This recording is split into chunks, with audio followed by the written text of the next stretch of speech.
say definitively that religions are all bullshit. Welcome to Brainstorm. We have the explicit tag for a reason. This is a base level argument to a higher level morality. I get paid to science? Two science as much as one can science. What the hell was my point?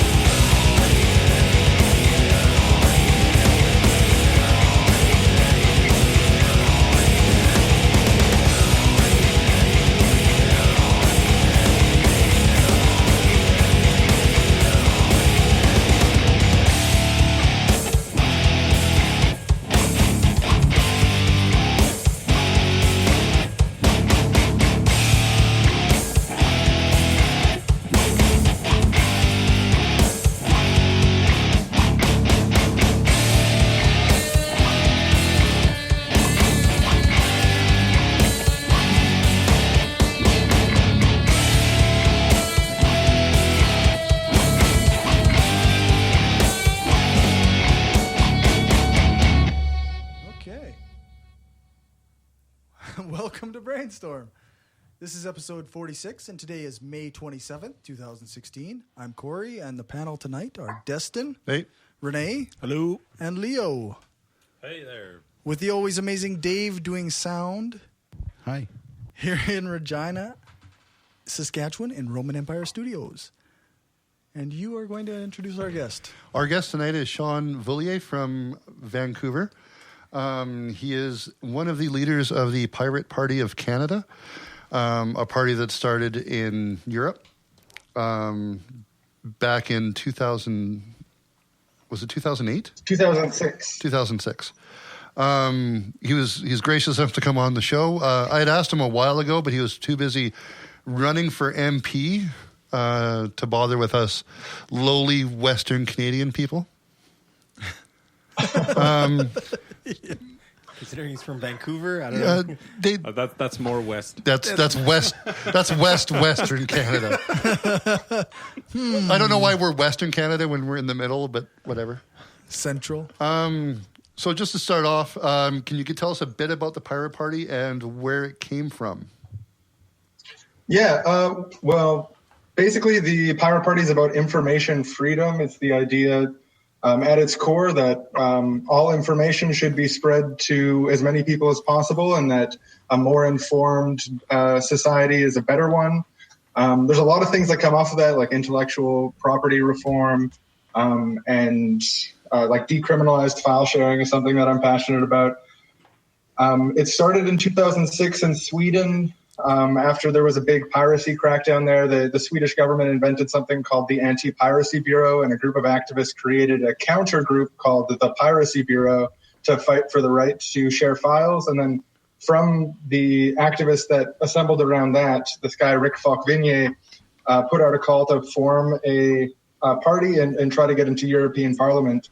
And from there, they did succeed and elected 2 members of European Parliament. Actually, we still have a member of European Parliament today from the German Pirate Party. It kind of spread around the world. Here in Canada, we registered in 2010, and we've run candidates in 2 elections since then, a small number of candidates. And right now, we're working on organizing towards the next election. Perfect. And you guys had 4 people running in, was it 4 different ridings during the last election? I think it was 6, but I don't have the number on hand. No, that's fine. I did all of this off the top of my head trying to remember from back then too. And were there, I know you guys are still coming into your own as a party in Canada, and there's a lot of work left to do to spread across the country. Are there anything in the work as far as going provincial? Oh yeah, for provincial parties, that is something that's in discussion right now. We've expanded to the point. Right now, we've got meetings regularly going on in 6 cities. So Vancouver, Edmonton, Calgary, London, Ontario, Toronto, and Halifax have got regular meetings. It's the most amount of meetings that we've had going on at once in the party history. We're also expanding to Winnipeg, Montreal, and Victoria within the next 2 weeks, and we're hoping to expand more from there. And it's really going to be determined by the people who come out and start working and organizing about the provincial level. But I know that it's being talked about in BC and Ontario on how to register that party and get it going. Because there's a lot of things that happen at the provincial level because they deal with education and resource distribution. These are things that kind of attract corruption and attract governments that don't really represent their constituents. I think Canadians are pretty unhappy with almost all provincial governments at all times. So it's a really good place to, because one of the things that we're really about at our core is fighting against corruption through transparency. And that's something that's really needed at the provincial level. So it's something that's definitely in talks. It requires us to continue growing, but we have been growing really well the last couple of months. And I know when you form a party, you do get a little bit of backing from the federal government.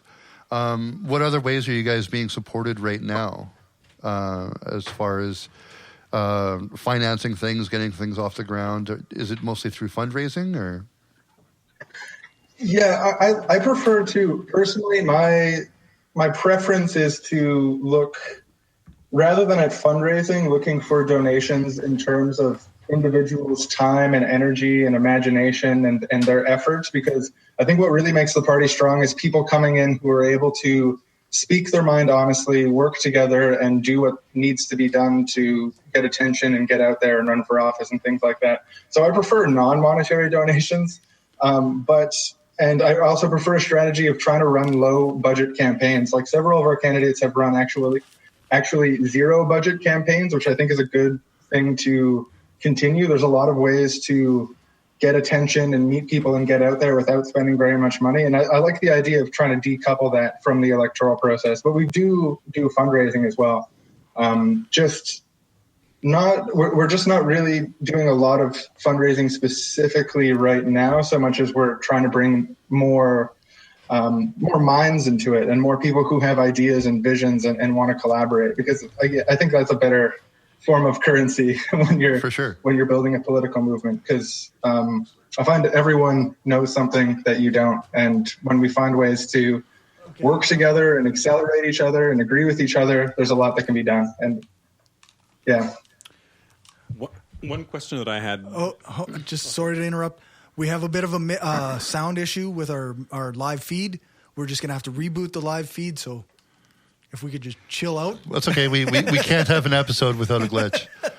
Audio problems. Just thanks, always amazing, Dave.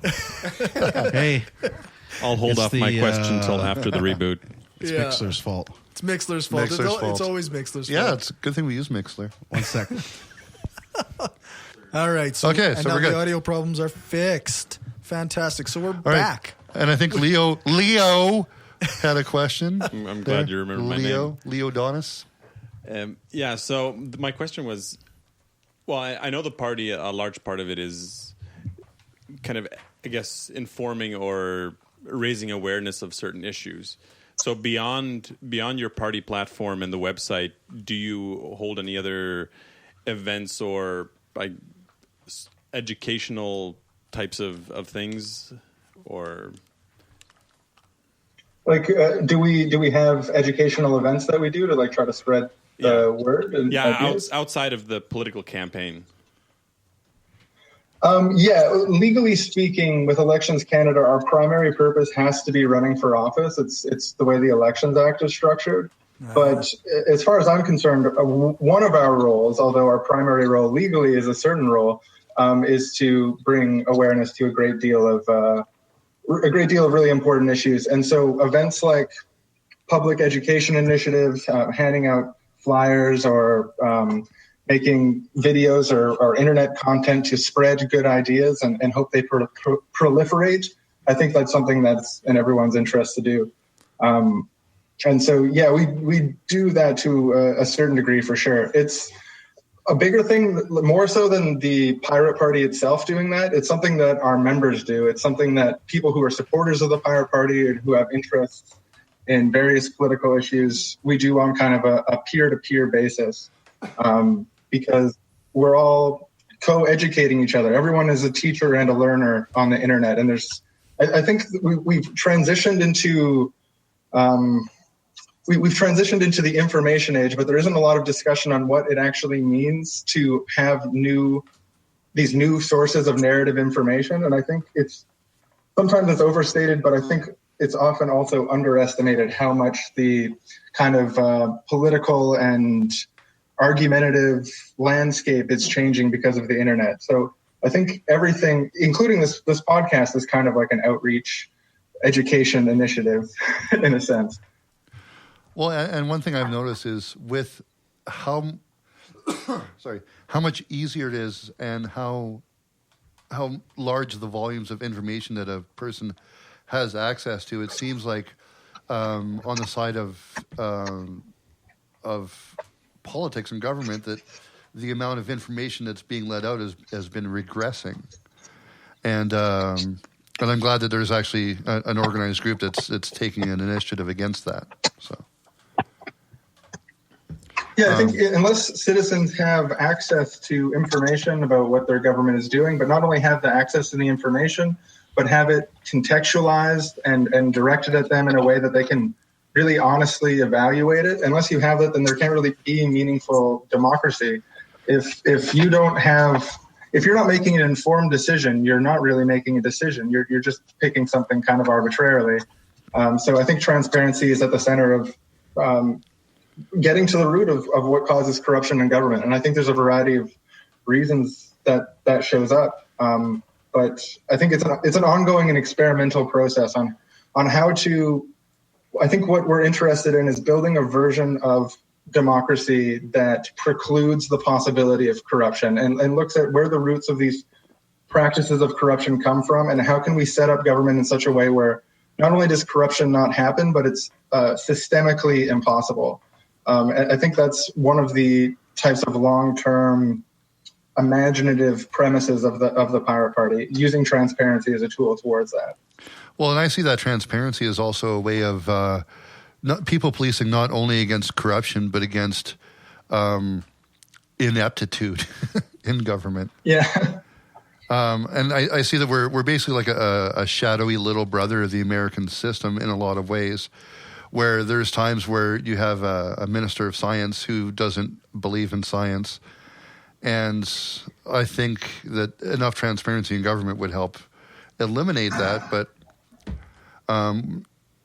obviously there has to be some parts of government where you still have to worry about the securities and things like that, right?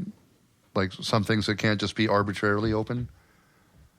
Yeah, and that reminds me of there's this the premise of meritocracy, of putting the best possible person in the job that's best suited for them. It's something that I think that our system is really bad at in a lot of ways, like where you're talking about a science minister who doesn't believe in the best evidence about where we're at as a planet, then you've got a systemic problem. Like what would it be? How could a democratic system put an anti-science advocate in a position of like a science representative?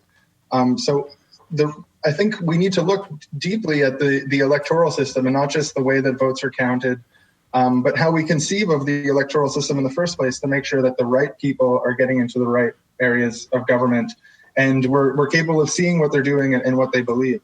I think there's a huge problem in the way that current campaign, and when I was running for MP recently, one of the things that I just really stuck out to me is that there's a distance between the skill set that gets you elected to office and the skill set that makes you good at already being in office. So we're incentivizing the wrong things. And if people who are really good at running for office get elected, that's not necessarily going to mean that the best people at being in office are going to get elected.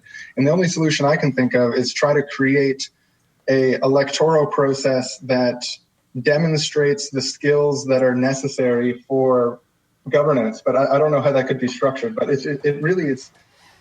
There's a type of benign corruption, I think, that comes out of electoral season where people are saying what they think other people want to hear instead of speaking their honest mind and what they really think. And it causes a lot of systemic problems.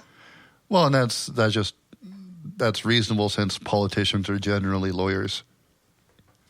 They're good at getting themselves elected, and that's all they're good at, right? I know you said you had a lot of stuff you said you specifically wanted to talk about, but let's picture the next election, and let's say one of your members gets in as an MP.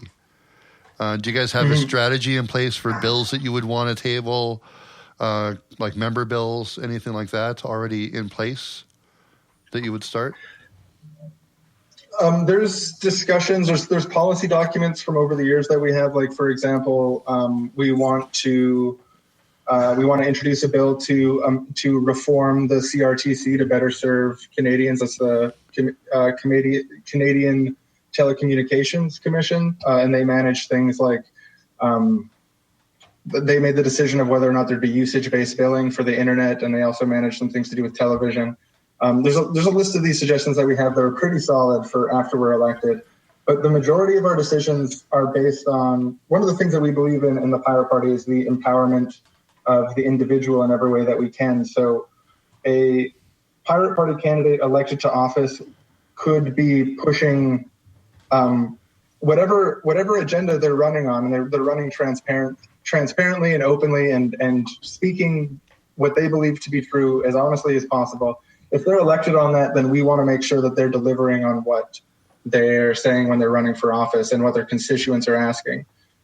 So there's a great deal of freedom for our candidates, but at the same time, we do have some kind of hardline stances like decreasing the length of copyright terms and looking at reforming patents to better serve innovation and things like that. So we do have some, but it's also open for candidates, and we're hoping to find credible, imaginative candidates who also want to honestly represent themselves and not just be controlled by some sort of like central committee elsewhere. So credible kind of throws us out the boat. Yeah, so I retract my wanting to run because you guys won't have me.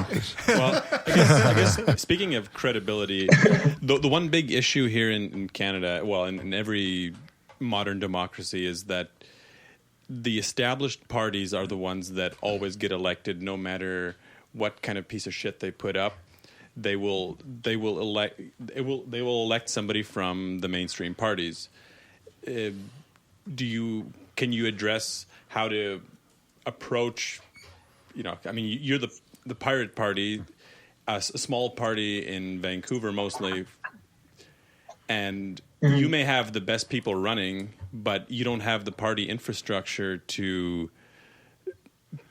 Well, that's always been the problem in this country. But how can we deal with that issue? Because the Liberal Party can put up any jackass they want, and the guy has the potential to get elected.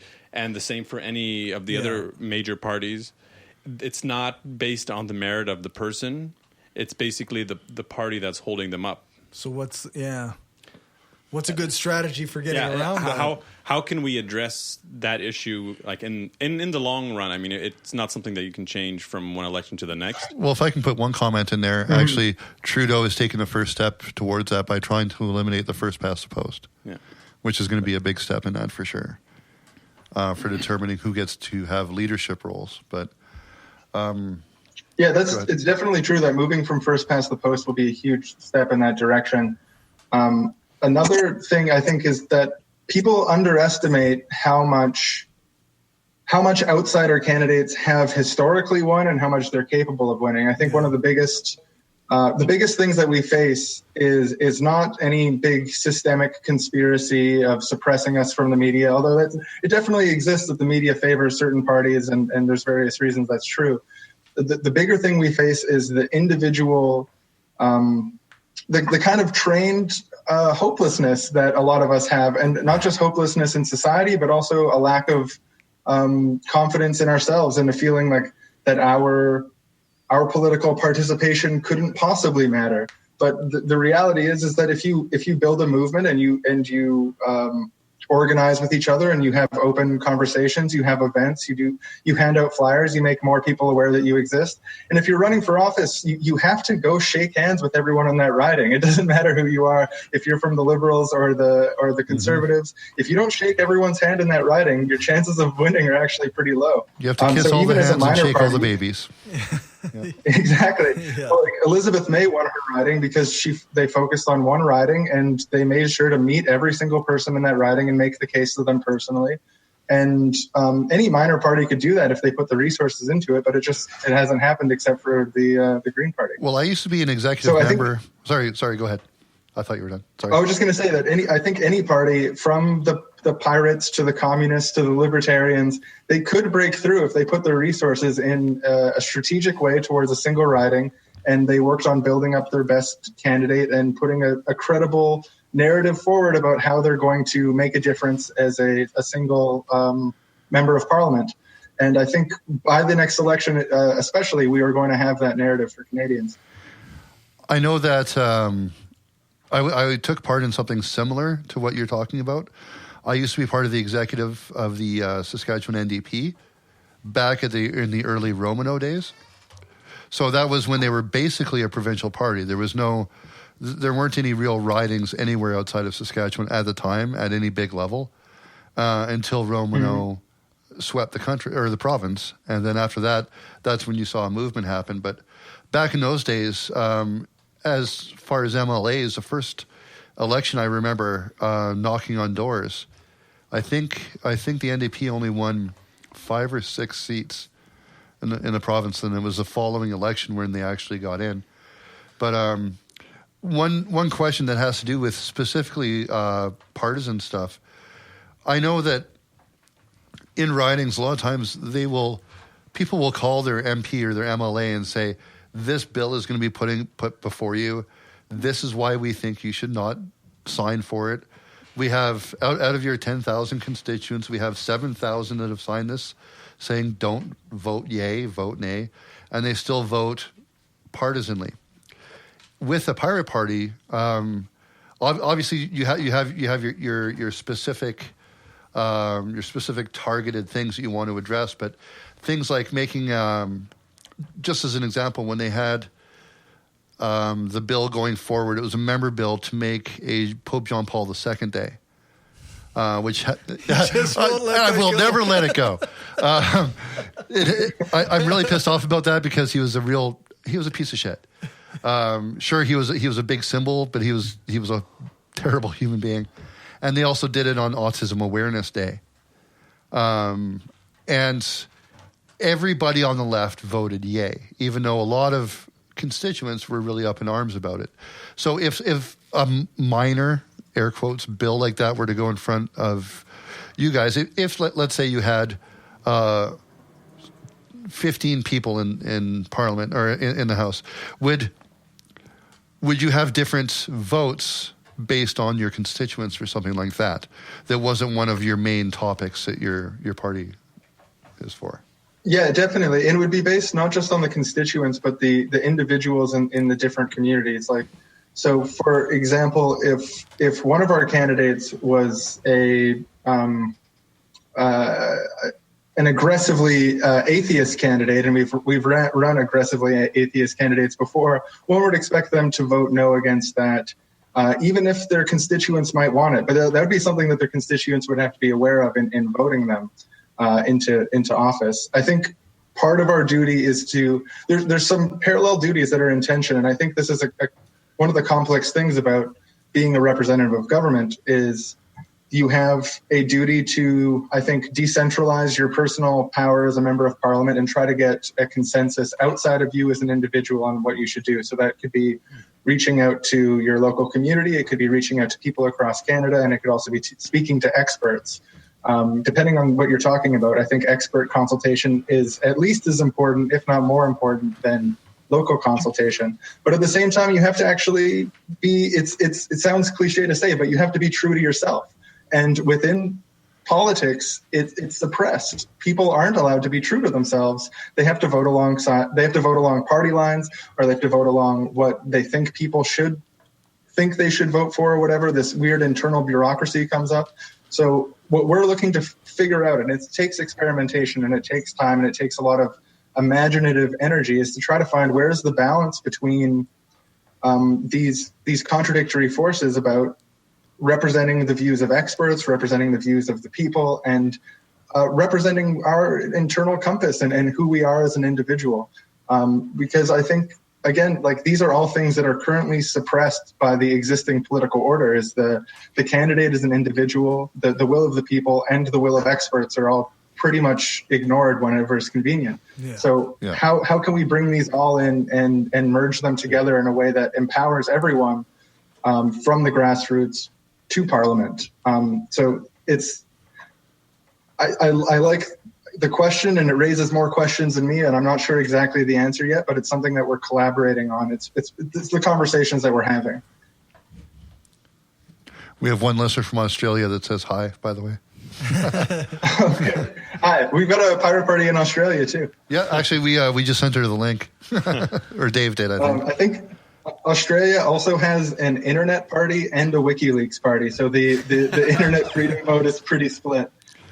So with your party, it's free to join, free to be a member, no membership fees. You don't have to cut off a leg or an eye.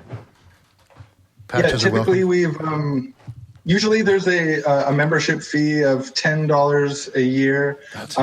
We do sponsorships for people if they want to volunteer or if they're low income and stuff like that. But right now we've got a free membership drive until the end of June, because as we've just a new council has just taken over the party, and we want to bring lots of people in so we can have really vibrant, open conversations, so we make sure we're taking the party the right direction. Well, when Cory posts all the show notes, he'll post a link for you. I love volunteering you to do that stuff. Yeah. But you want to throw a plug out for the website? Yeah, we're at pirateparty.ca, and through there you can go to our wiki where we've got lots of information on the party history. And yeah, we typically meet over Mumble, which is a voice over internet protocol. It's open source software. And anyone who lives in Canada and wants the help, we're super stoked to have you on board, speak about what you think about politics and find ways to work together with you, because I think that a lot of people are really disenfranchised, and I don't think people are voted in Trudeau because they were like, this guy's going to solve all our problems. They voted him in because they were like, oh my God, we need to really change this like now to whatever the fastest change is. Yeah, well, I think most of us here would say we voted Liberal. We didn't vote Liberal. We voted against Harper. Yeah, that's right. Yeah, I think that's safe to say. Yeah.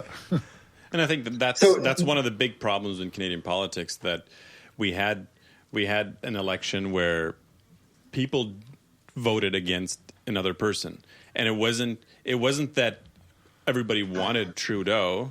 It was, we just do not want Harper, and an election should rather be run on, we like this person and we definitely want this person to win, and that's why I'm voting for him. Well, really what it should be is you're voting for the policies, is the way in Canada it's supposed to work. Well, it's still terrible. It's still terrible because the MP in my riding, do you know what I know about him?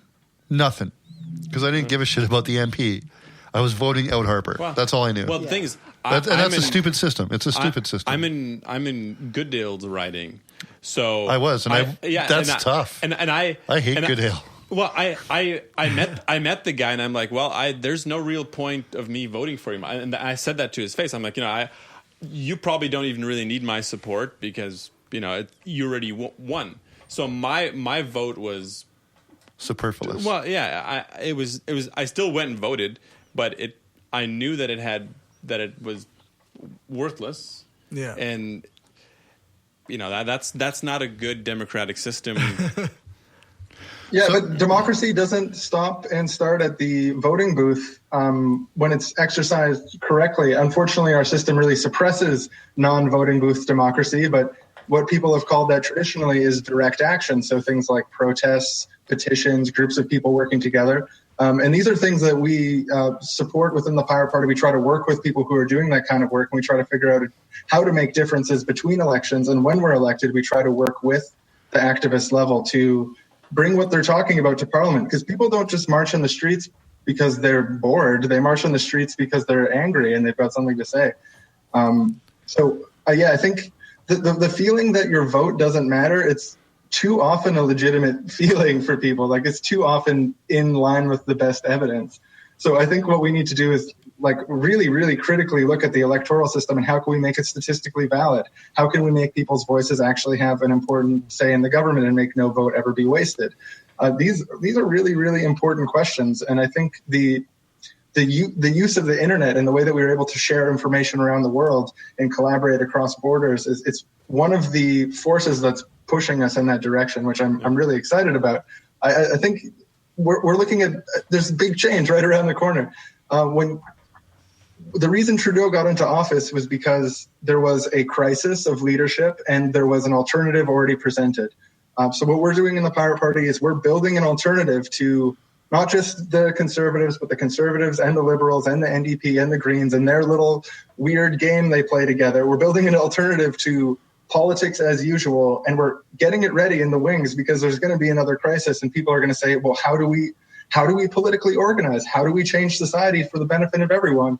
And pirate activists who have started several years ago but are working hard today are going to be able to say, this is what the new society looks like. This is what we should change around, and it's going to have all these positive benefits, and we have this experimental data to prove it, and let's give it a shot. Or where we don't have the experimental data, let's run small-scale experiments and see whether or not they work, run competing experiments, see what works and what doesn't, implement the stuff that works. I think there's a startling lack of scientific method within the political process. And if we put a little scientific method into the political process, we would stop seeing such horrifyingly stupid decisions being made by fundamentally incompetent people. Yeah. So how can... Well, I'm sold. Yeah. So that's just because you heard him say science and people are stupid, basically. How can people listening to this podcast, if they're interested there aren't any. No, there are people listening to this podcast. Hello, Dan. And Claire. How can people, if they're interested in starting a small branch or movement of the Pirate Party in Saskatchewan somewhere, what's the process? Who should they email? Who should they contact? How do you get started with starting a small group in support of this cause? The easiest way to do it is we've got an email set up, join the crew at pirateparty.ca. It goes to myself and a couple of other key members of the party. And we'll provide some basic information, some things that you can print out, what our main priorities are right now and how meetings are usually structured. And also, if you're setting up a local space, like you're getting in public and encouraging other people to come out, encouraging our friends to come out, we can also have members of the Pirate Party from elsewhere, either Skype or Google Hangout in to answer questions if you feel a little bit intimidated by it all at first. It's super easy to do, and we're expanding really fast right now. Like, we're getting in more and more cities because of precisely people doing this. So I really encourage it. If you're in a city that doesn't already have meetings, I'll talk to you personally. I'll bring you through it. I'll hold your hand. I would love to have a meeting in your city and have you help us out. We don't want to be... The only problem is if you start a pirate party in Saskatchewan, there's already a theme song. Yeah, that's right. We have a Pirates of the Saskatchewan. But I think that song would be a hilarious... That would be an awesome... Yeah, it'd be an awesome theme song for the group to start their meetings off as like the... I can't believe I didn't think of that for the music break. Yeah, it's because you're stupid and you don't follow scientific method. Well, since in Saskatchewan we are already used to having prayer before political meetings, that can be our prayer. We might as well have the pirate song as the prayer. And if we can get it here, we can have Occupy Democracy. Occupy. See, you called me stupid. No, that was punny. That's different. Punny, stupid. Now, the question I have... Thin line. Yeah, I'm not familiar with the song, but it sounds totally in line. I mean, first of all, it's a remix, right? You're taking something from somewhere else and you're applying it in a new place, giving it a new purpose. There's nothing more fundamentally Pirate Party than that. Well, we can get the original band to come to. Well, you should Google it, like... YouTube. Like, Last YouTube Saskatchewan Pirate. That's all you need. But the question I have is, with the Pirate Party, like, it's fundamentally about, the internet and intellectual property and stuff like that. Like, do you guys get a lot of backlash? Well, that's the wrong word, but being too narrow of a focus of a party? Has you guys had any of that issue? Like, I know that's been the criticisms of the Green Party, is that they're broad scope. They're perceived as a one issue party.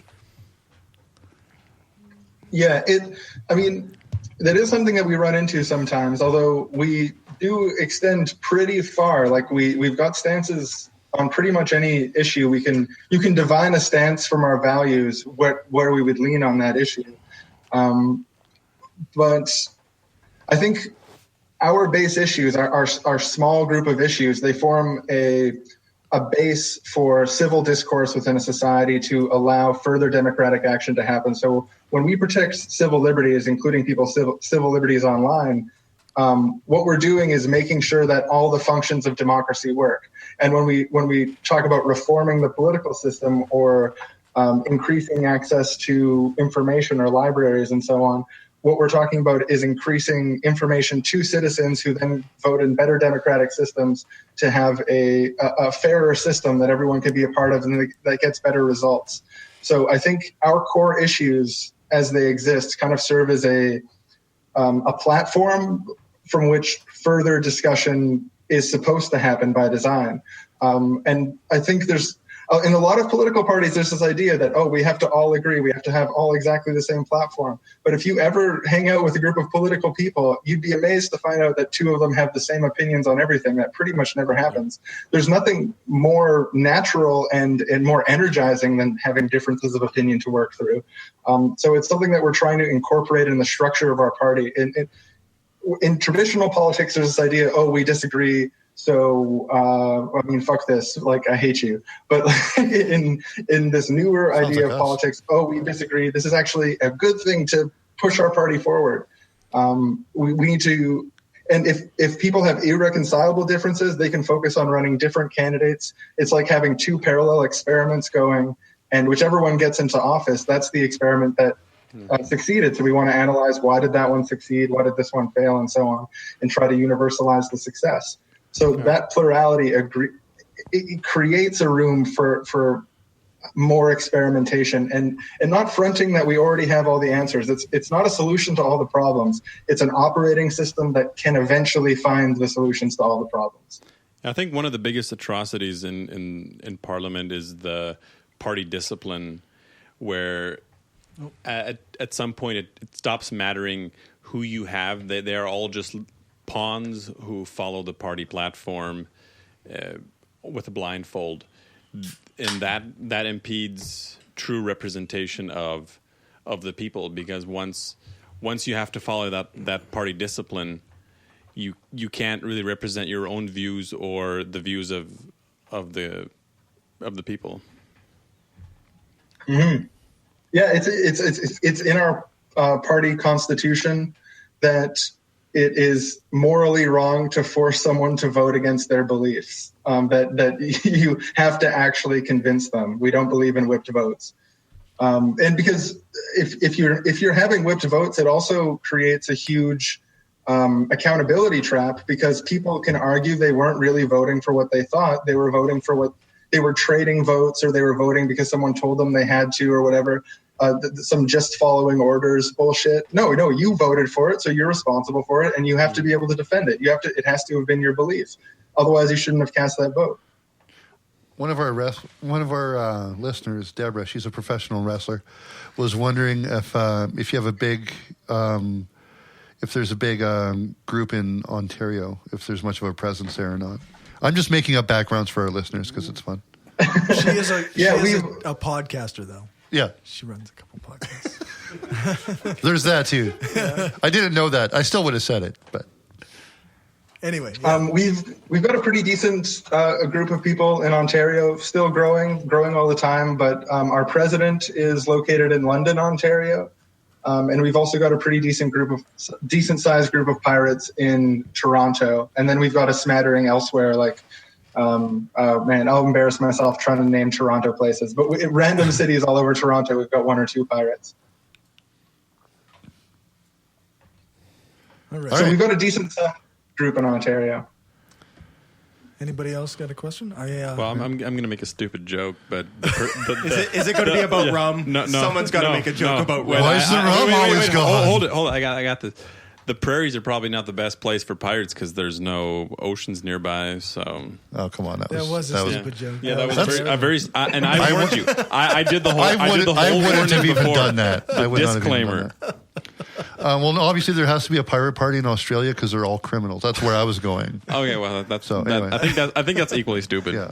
That's equally. They're both stupid. true. That's just as bad. I didn't get a chance to read much on the website, but what I did get to read mentioned something about evidence-based policy. So I'm wondering what that means to you. What you mean? What the website means by that? Like, well, yeah, for me, that means that you need to look at the evidence in a field and at least consider it or acknowledge that it exists when you're making policy. That platform went into effect when we had the Harper government, and there was this very adversarial idea towards the concept of evidence within the government. But on a deeper level, I think, as I mentioned before, the scientific method and experiments from within the government, I think this is essential to good policy. And I think you need to be running experiments on large-scale ideas and seeing how they work out, collecting evidence and then implementing things that work the best. One of our listeners mentioned the census and how important the census is to actually gathering data. Yeah, it's funny. We're a bunch of geeks, and we're all like, "Oh, I got the short form census. I wanted the long form." I wanted the long form. Yeah, I think the census should be longer. It should be to a great degree opt-in. Like people, I think that there should be a default census everyone has to do. But if you want to take the long form census, why not let everyone take the long form census who wants to? And why not even make it longer? Multiple choice questions about policy issues. For sure. Use it as a consultative device. Collect even more information from the public. How can you make good decisions without information on the public? I thought, somebody made a good point on a friend's Facebook post that if it's an opt-in system, then it ruins the randomness required for a good statistical spread. But if every form was a long form, if there was no short form, then that would be just as good, in my opinion. Or if you increase the number of random long forms sent out, like there's no reason why you couldn't just increase that number. Yeah. I think that's definitely true in part, that if it was an opt-in thing, you would get a certain crowd who has the tendency to want to do a census. They would go for the long form, and you might get kind of a skewed result. Well, you'd have it from all sides, though. You'd have people that wear tinfoil hats and are afraid of the lizard men wanting to do it. But just to be honest, I think you would have conservatives would be less likely to opt for a long form census across the board. I mean, that's just, I guess, my thoughts on it. I think that's a good point, and I maybe want to adjust what I was saying or clarify or contextualize. When I talk about opt-in, I'm thinking about non-essential information and specifically consultative information about what people's points of view on the world is.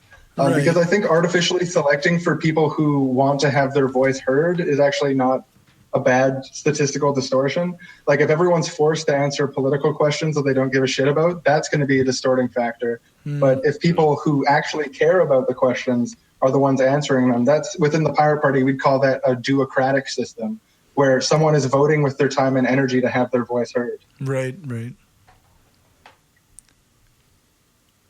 But contrarily, it may not give an accurate representation of all the citizenry.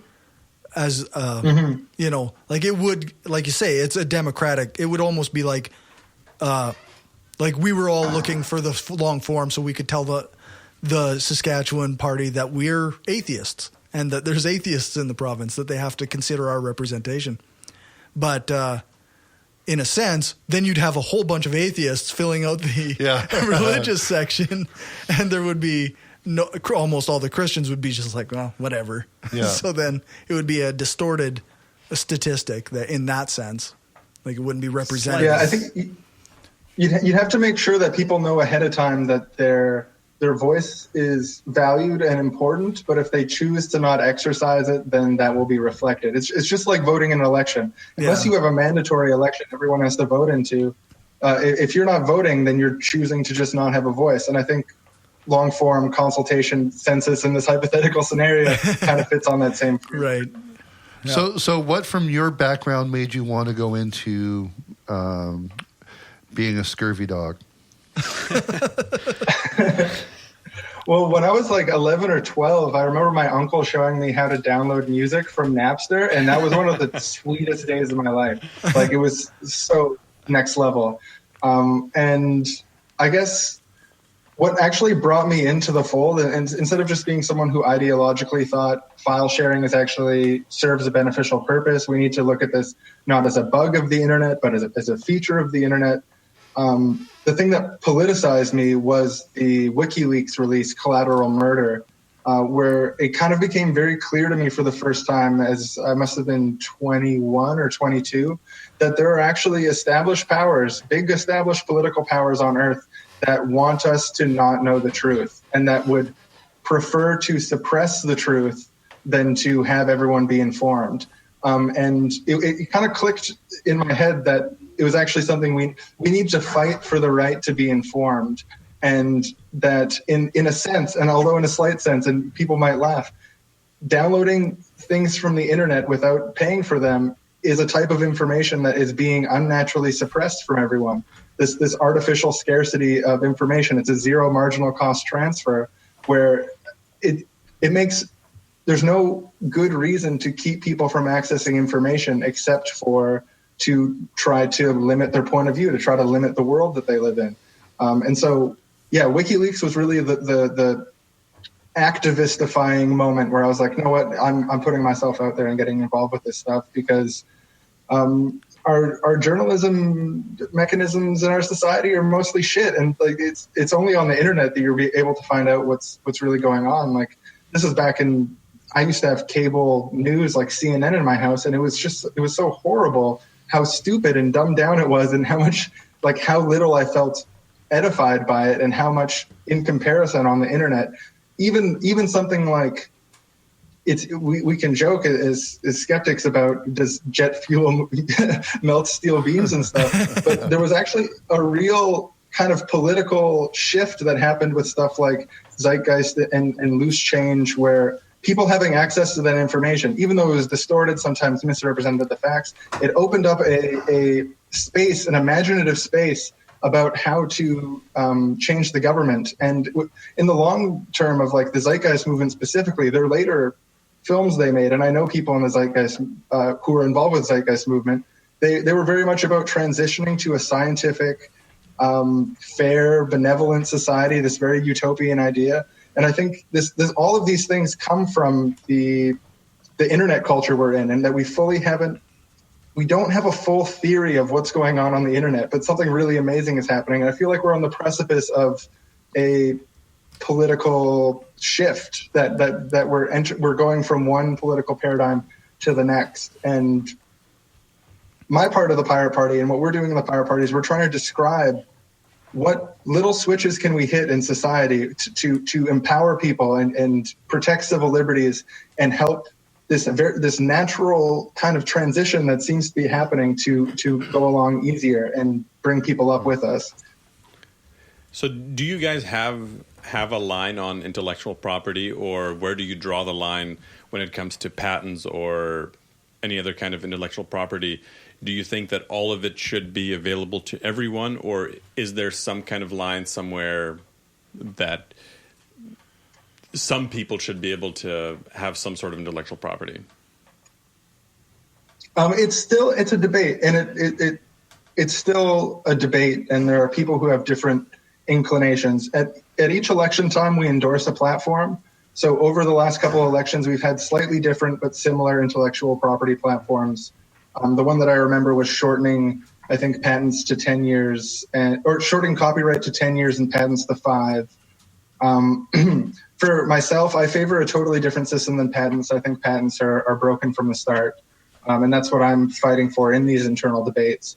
And copyright, I think there should be limited protection for artists, maintain a period of profitability for something. But there should also be an expectation that after a certain amount of time, and probably a much shorter amount of time than artists are used to, where it becomes freely available at all libraries. And not just at the location of libraries, but online. I think that it's just completely irrational and inefficient to not allow libraries to loan out unlimited digital copies of whatever exists. I think the library framework better explains the paradigm of file sharing that I think of than anything else. And the fact that we all carry around tiny little libraries in our pockets that contain all knowledge of humankind forever, it's something that we really need to embrace and put a spotlight on. So that's kind of my line on intellectual property, although there's diverse views in the party and allowed in the party. And if someone ran for office with a different point of view than mine, as long as it was pointing in the right direction, I would support them. But that's how I feel about it. Well, one stance I've always had when it came to things like file sharing and stuff, when libraries first started carrying books, there was huge outcry by publishing companies to ban libraries. There's no difference at all. And now they're subsidized and ran by the government. So where do you draw the line of hypocrisy there, right? Well, I think he actually made a good point there when he was talking about how at the start, a new release, say, should probably be paid for, up to a certain amount of time. Well, I agree with that totally. But with a public library, a book will come out, hit the library, they'll get 10 copies, and then it gets lent out for free. Yeah. So which media is allowed to be free? The difference, of course, is though that's still 10 books are available there, whereas online it's it hits online, and that one copy. So now all it is logistics. How many copies are allowed? Statistical. Yeah. But I think the way most of the things we do are. I think probably a bigger issue in terms of the larger economy and politics surrounding it is patents. I mean, you have huge multi-billion-dollar patents by big companies. So how should those be dealt with? I guess in your view, companies like Bayer or Monsanto or other big companies, should they be allowed to patent stuff, or should patents not even exist?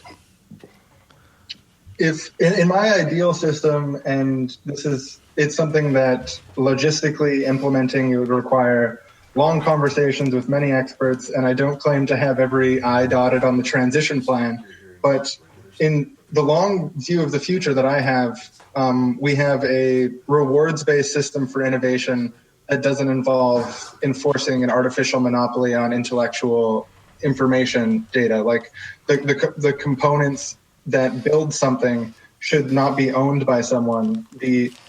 And so we, instead of competing for who has the best car design, we more collaborate on car designs and try to make the best car design possible, or the best series of car designs possible as a group.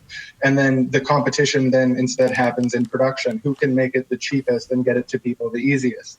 That is a market competition that will benefit citizens a little more, because you're competing only on prices and not also design and these types of things. I think it's also just in everyone's best interest to share information and allow everyone to peek at each other's tests, so to speak, because in a sense, the market economy as it currently stands relies on people hiding information from each other to get advantages over each other. But rather, I favor an economic framework that's more collaborative by nature, more mutualistic. So rather than hiding information from each other, sharing that information by default will allow technological progress to happen farther. It'll accelerate technological progress without necessarily the criticism that it will cut into profits or cost jobs or something like that. There's workarounds for any type of problem that could arise if you can prove that problem actually exists. But it's in the interest of everyone to live in a more technologically advanced society, and patents are objectively, if you look at the research, holding back technological innovation. It's not incentivizing anything, at least in any effective way. Yeah, and I think it's in the interest of everyone except for the ones who hold the patents, and that's where the problem lies. Like if you have have, and I don't mean to sound like a conspiracy theorist guy, but I mean, you have certain companies and certain people that hold very valuable patents, and it's definitely not in their interest to benefit the rest of the rest of the population. Yeah, and that's the problem with democracy as it currently stands, is people's voices in controlling the government are proportionate to their connections to political insiders rather than to the proportionate strength of their arguments or the benefit that they promise to the people. So how we transition that and how we fix that, I think it's an open question. It's something we're working on the Pirate Party, and I'd love to figure out more ways to grapple it, because I think we're succeeding in taking this stuff down, and this stuff is changing before our eyes. Just how fast it changes, that's up to us to work. Well, and the fact that patent and copyright owners have a ton of power is evident. Was it last year when there was a huge push to extend copyright law times? Or was it copyright or patent they tried to extend? There's been a couple. They've Walt Disney extended the copyright laws a couple years ago, I think it was, because Mickey Mouse was just about to slip into the public domain, so they pushed to extend the copyright laws. Right, and that's one of the issues I have with something like that is Walt Disney is it's a ginormous company, right? Whereas a mom and pop company that might still be worth millions of dollars might own the rights to something and not be able to maintain those rights for long because they don't have the political clout. I think a copyright maybe not as big an issue in a sense as recouping costs as, say, patents, because a lot of patents require a lot of research and a lot of research dollars to go into those things. The thing with your copyright is a lot of times the copyright material is your only income. Right. That's all you have. Well, I think there's a difference between what Walt Disney has for a lot of their stuff is trademark. It's not necessarily a copyright for specific information. It's a trademark on Mickey Mouse. Yeah. Like nobody else can make a little fucking mouse called Mickey Mouse and make it look like that guy. So which is not really important to the well-being of people. No. So that's just their trademark, just as we can have the Brainstorm podcast logo trademarked. It's not. And say that nobody else can have a logo that looks like this. Nobody would want it. And so that and those are irrelevant. You have patents, you have copyrights, and you have trademarks. And so the trademarks are much less important. Those are you're thinking you're looking at logos, brands, slogans. And I think kind of ideas, not actual information that is preventing people from progressing. One of the big differences is that trademarks are for the benefit of consumers. Like you want to make sure that you're actually buying Nike products rather than someone just claiming Nike products, versus something like copyright and patent that's more for the corporations rather than the consumers. The interesting thing about patents and the research and development that you were mentioning earlier, Cory, is I don't have the evidence on hand, but there's pretty decent scholarship that points in the direction that the majority of these major technological steps forward that we see through research and development are actually publicly funded research and development through things like NASA or the military. And the reason that happens more in the public sector than the private sector is because it's in the economic interest of the private sector more so to optimize their profitability and optimize their ability to provide a product that they can make large profit margins on. Whereas in the public sector, they're more likely to take on these very risky research and development things, which then from it we get things like touchscreens and the internet, and a lot of things that people attribute to the private sector are actually remixed versions of public sector innovation. Like the slap chop. Sorry, I think it might matter depending on the type of technology. Like you say, like touch screens and like electronic tech, perhaps is a lot more public funds ending up in that research. But it seems as though, and I think that there is. I mean, neither of us is handing each other's research data here, But I think that Yeah, 'cause we have lots. In a sense of like say medicines, or in the case of Monsanto or genetically modified organisms, I think that the private organizations have in general been investing their own monies and quite often lose money on some of that research and then have to try and recoup it on other research so that they can. I mean, not to be argumentative with our guest. That's usually my domain. I enjoy disagreeing. It's a little more fun. It's just, like I think that my own looking into it has led to those. And like you say, like there's probably plenty of technology divisions that have public dollars. I mean, granted, there's some stupid lawsuits. Like, I mean, the whole scrap between Apple and Samsung over the home button, the shape of the phone. Ours was a rounded edge rectangle. You can't have a rounded edge rectangle. Like, who cares? Yeah, and we run into a problem with the whole patent ideas. And I've in the kind of market economy that we're in, people are not going to do research unless they get paid for it. And people are not going to get paid for it unless their research makes profit. And so that the whole system is flawed. Right. I think for a lot of the things, the government needs to invest way more in research. When it comes to like sustainable food growth, like which would like genetically modified stuff and whatever you may have to improve productivity, that's something that the government should invest more money in and not take into consideration the profit. It's the same with the pharmaceutical development but we still run into a problem. Should the government try and advance touchscreens? Like, is that something where our tax dollars should be going, or should we leave that to the free market economy? And if we leave it to the free market economy, then somebody's research needs to make money. And so it's kind of this fucking vicious cycle where we can't have it both ways. We either have to let them make money and develop stuff, or not have them develop stuff and not make money. Well, so I don't have the answers, but there is kind of a gap in the development field. If there weren't patents, people would still develop and create things. Well, they would just not announce it until they were ready to go to market with it. That's all it would be. And they would get that initial hop of people buying their product, and it would just be, I think it would just create a more competitive market for everything, making it, like Shawn was saying, with the car, for example, more affordable for people because the competition wouldn't be in creating the item. Well, it would be in bringing it to market.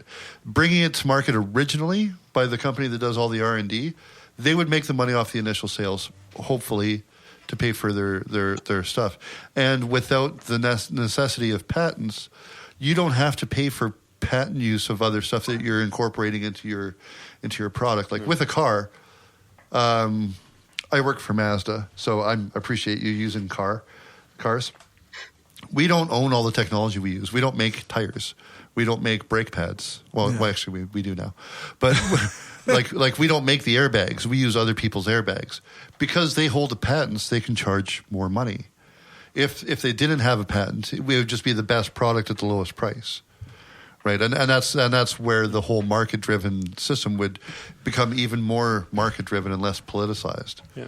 Because it would truly be free market at that point. To play the sorry to go on. Let's give our guest a chance to make a final point, and then we're gonna go for a break, and then let you go. As a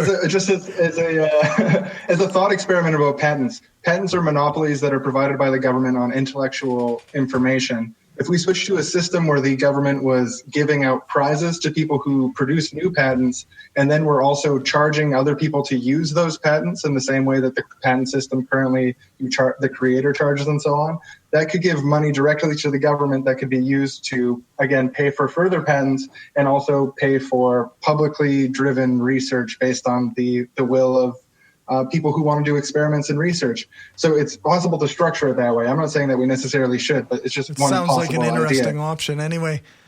And that's what we're about, is interesting possibilities. Right. Nice.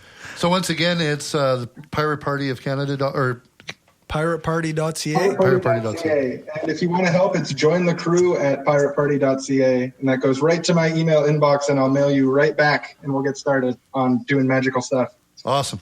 Magical stuff? Scientific magic. Scientifically patent-free magical stuff for the people. All right. Thank you very much for joining us. Evidence-based magical stuff. Thanks, Shawn. It's magical stuff. Thank you very much. We'll go to a commercial break, and we'll come back with some skepticism. If you like what we're doing and want to help us keep the lights on, go become a patron at patreon.com/Brainstorm Podcast. You can hear the bonus half hour that we record every episode and get a shout out when you support the show. Become a patron for just $1 an episode at patreon.com/Brainstorm Podcast. Or you can support the show by ordering a t-shirt, mug or other gear from our store at caffeepress.ca/Brainstorm Podcast Gear. If you can't afford to become a patron or buy gear, then why not give us a rating or write a review on iTunes or Stitcher? Every rating makes it easier for people to find us. Thanks for your support.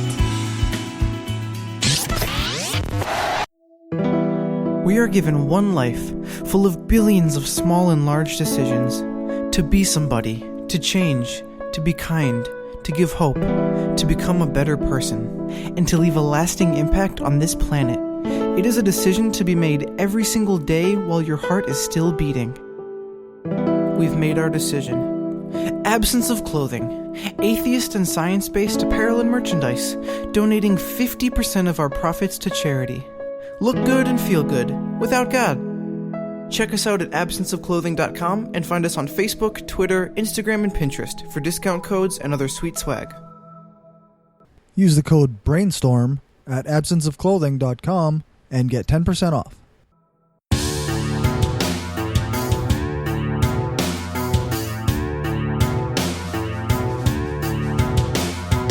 At a time, in a place, in a world, millions have suddenly vanished, and no one knows why. What is behind this mystery? Is it man? Is it evil? Is it God? Stay on top of the breaking news with your KUSA 9 News at 9 team, your podcast leader in investigative journalism. Find out more information about the Atheist Apocalypse podcast at atheistapocalypse.com, baby. This time, it's for Snarius.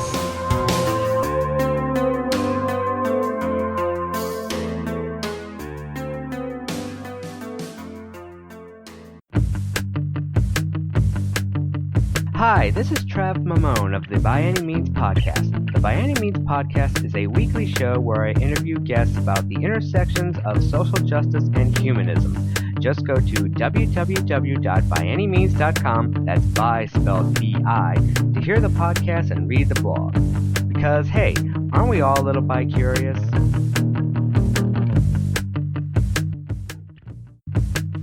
We have unlicensed alcohol at, what's the address here? You're fine as long as you're not selling it. Is this I mine? will sell this unlicensed alcohol. I can't promise I'll drink all of this. Does anybody have a patent on this alcohol? I don't think there's any clam in it, so I don't think Cory's going to like it. It's not homeopathic. Well, I could have put some clam juice in there. It smells good. Yeah. It'd be like, that's like icing. It's all right. Putting clam in that would be like icing the cake. Like, it would just sit on top. Okay. Is there anybody actually out there listening right now? Hello. Anyway. Kayla is, yeah. We're back on the air. Before we go... she's a ghost. I want to say, just before we go into our woo segment, we had a comment last episode about cough medicine. I made a comment off the cuff about cough medicine not being a real thing. And somebody in the chat mentioned that the dextromethorphan was a cough medicine and that was a thing, cough suppressant. However, like generally, I will research things a little bit, but in this case, I didn't. I heard it on one of the podcasts that I trust, either it was the Skeptic's Guide to the Universe or the Reality Check, and I just said, okay, that sounds reasonable. That's coming from somebody I trust. So I just kind of accepted it, and then I said it. Like I say, a listener pointed out that dextromethorphan was a thing, but I did a little bit of looking into this, and when I was looking into science-based pharmacy in an article from July 11, 2012, titled Super Cold Treatment, Reference Spectacular, they talked a little bit about dextromethorphan, or DM, and right off the hop, they make the statement that there's a lack of evidence showing that it works for colds. They also mentioned codeine, but that also appears to be ineffective. They go through a few other remedies and over-the-counter treatments, but I think we're just going to worry about DM or dextromethorphan. The study that they link is antitussive efficacy in dextromethorphan in cough associated with upper acute respiratory tract infection. In the study, they had 43 patients in a double-blind, stratified, randomized, parallel group design. Do you know what that means? Does everybody know what that means? Oh, sorry. TLDL. I kind of TL, NL, too long not listening. So a double-blind study means that... I know the double-blind study. Okay, nobody knows what the medicine, who got the medicine or who got the placebo. Yeah. A stratified study means that the patients were sampled in a homogeneous groups. Homogeneous. Or like groups. Or, in this case, it was men and women. Randomized means that there's no system to determine who got the treatment, and parallel means each group only received one type of treatment or placebo with no crossover. So they had the objective measures of cough sound pressure level, cough frequency, and the subjective measure of cough severity. And to quote the study, the results showed similar results in both treatment groups. That means both placebo and treatment. What was the placebo? Sugar water or water. There was a reduction in all three categories in both groups, but no statistically significant difference between the two groups. So that's the science-based pharmacy and the study they looked at. I also looked at the site Skeptical Medicine, and they have an article called Medical Practices Unsupported by Science, and they link to a Cochrane systematic review of all the studies of over-the-counter cough medicine and concluded that there's no good evidence for or against the effectiveness of over-the-counter medicines in acute cough. On the website Science-Based Medicine, Stephen Novella said in his article from February 16, 2011, that over-the-counter OTC cough suppressants simply do not work and are not safe in children. And while I'm not usually one to use Mother Jones as a source, they also have an article from January 20th. But this, since they agree with you. 2014. Yeah. They actually cited good studies that were also cited by other reputable sources. Cough medicines don't work. Well, their specific ingredients might not, but what makes them work, air quotes there, I think, and since I'm an expert, you should listen to me.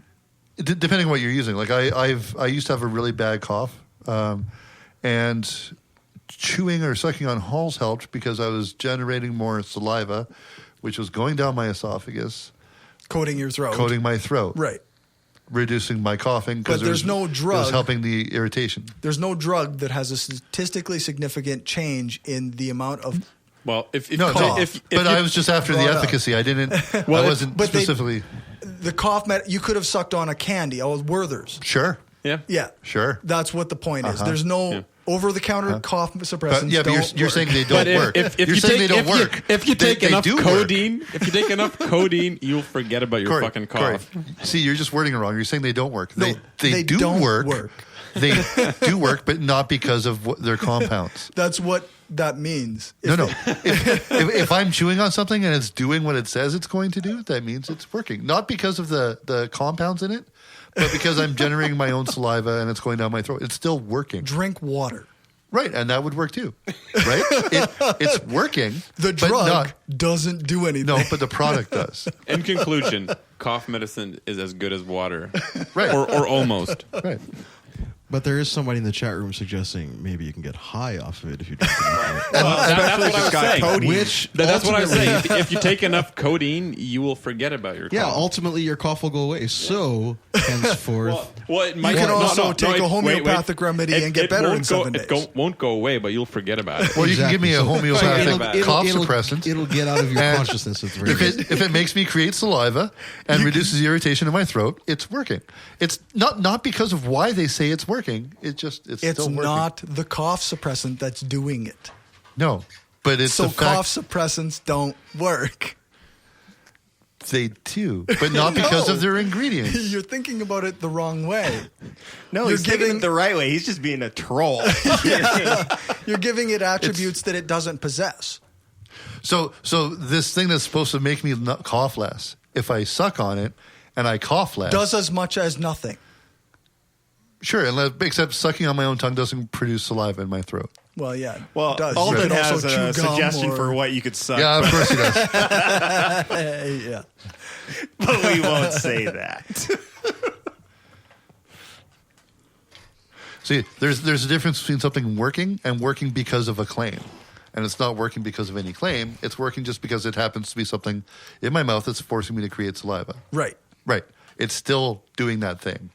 No, it's not. The saliva is. Right, but it's forcing the saliva to... It's forcing me to produce saliva. So you're going to take over-the-counter medicines or Halls when you can produce saliva in no, he's just going to start drinking the stuff with the codeine and be like Lil Wayne. Yeah. I think we should market fucked up. This homebrew that Leo has could be marketed. Let's market this instead. Well, this is curing my illness right now. If it's thick enough, it coats your throat. See, if a Halls thing just says, if you suck on this and it will stop you, and you will not cough. Well, I don't even know that Halls actually possess the DM. Which means that you're literally sucking on candy and menthol is in there too. But if I stop coughing, that's not medicine. Nobody said medicine. It doesn't work. Welcome to our medical panel. Anyway, all right, Rene. If I took a chunk of bacon and put it in my mouth, Oh shit! That's a cough suppressant. If me having it in my mouth suppresses me coughing, then yes. Now Angela just suggested that in the chat room. That bacon. You know what else would suppress the cough? Bacon will help. Somebody duct taping my mouth shut because I can't cough with my mouth shut. I'm starting to like this idea. That would be fantastic. It would still suppress the coughing. I could be on board That's with all I'm saying. I'm not saying that anything in it does it. The fact that it's there. Cough suppressants aren't a thing. Well, they are a thing. You can buy them at the pharmacy. Yeah, they're a thing. All right. All right, I'm killing everybody. If I shove a Halls down your throat and you die, that would suppress your cough. I bet you would cough as you were shoving. I would cough as you were shoving it down my throat. How much would that? As much as you can push me on the ground. And So isn't what's more like upsetting about that is the fact that this is sold like so readily and so easily accepted? Yes, it's one of the most overused products that exist. And the pharmacy would definitely, like, if you talk to a pharmacist and you say, "Hey, I've got a cough," they would definitely recommend it. They would point you in the direction. Yeah. Yeah. Aren't we supposed to trust pharmacists? They are generally science-based. Generally, people, yeah. but also very much profit based. Right. So specific pharmacists are not profit based.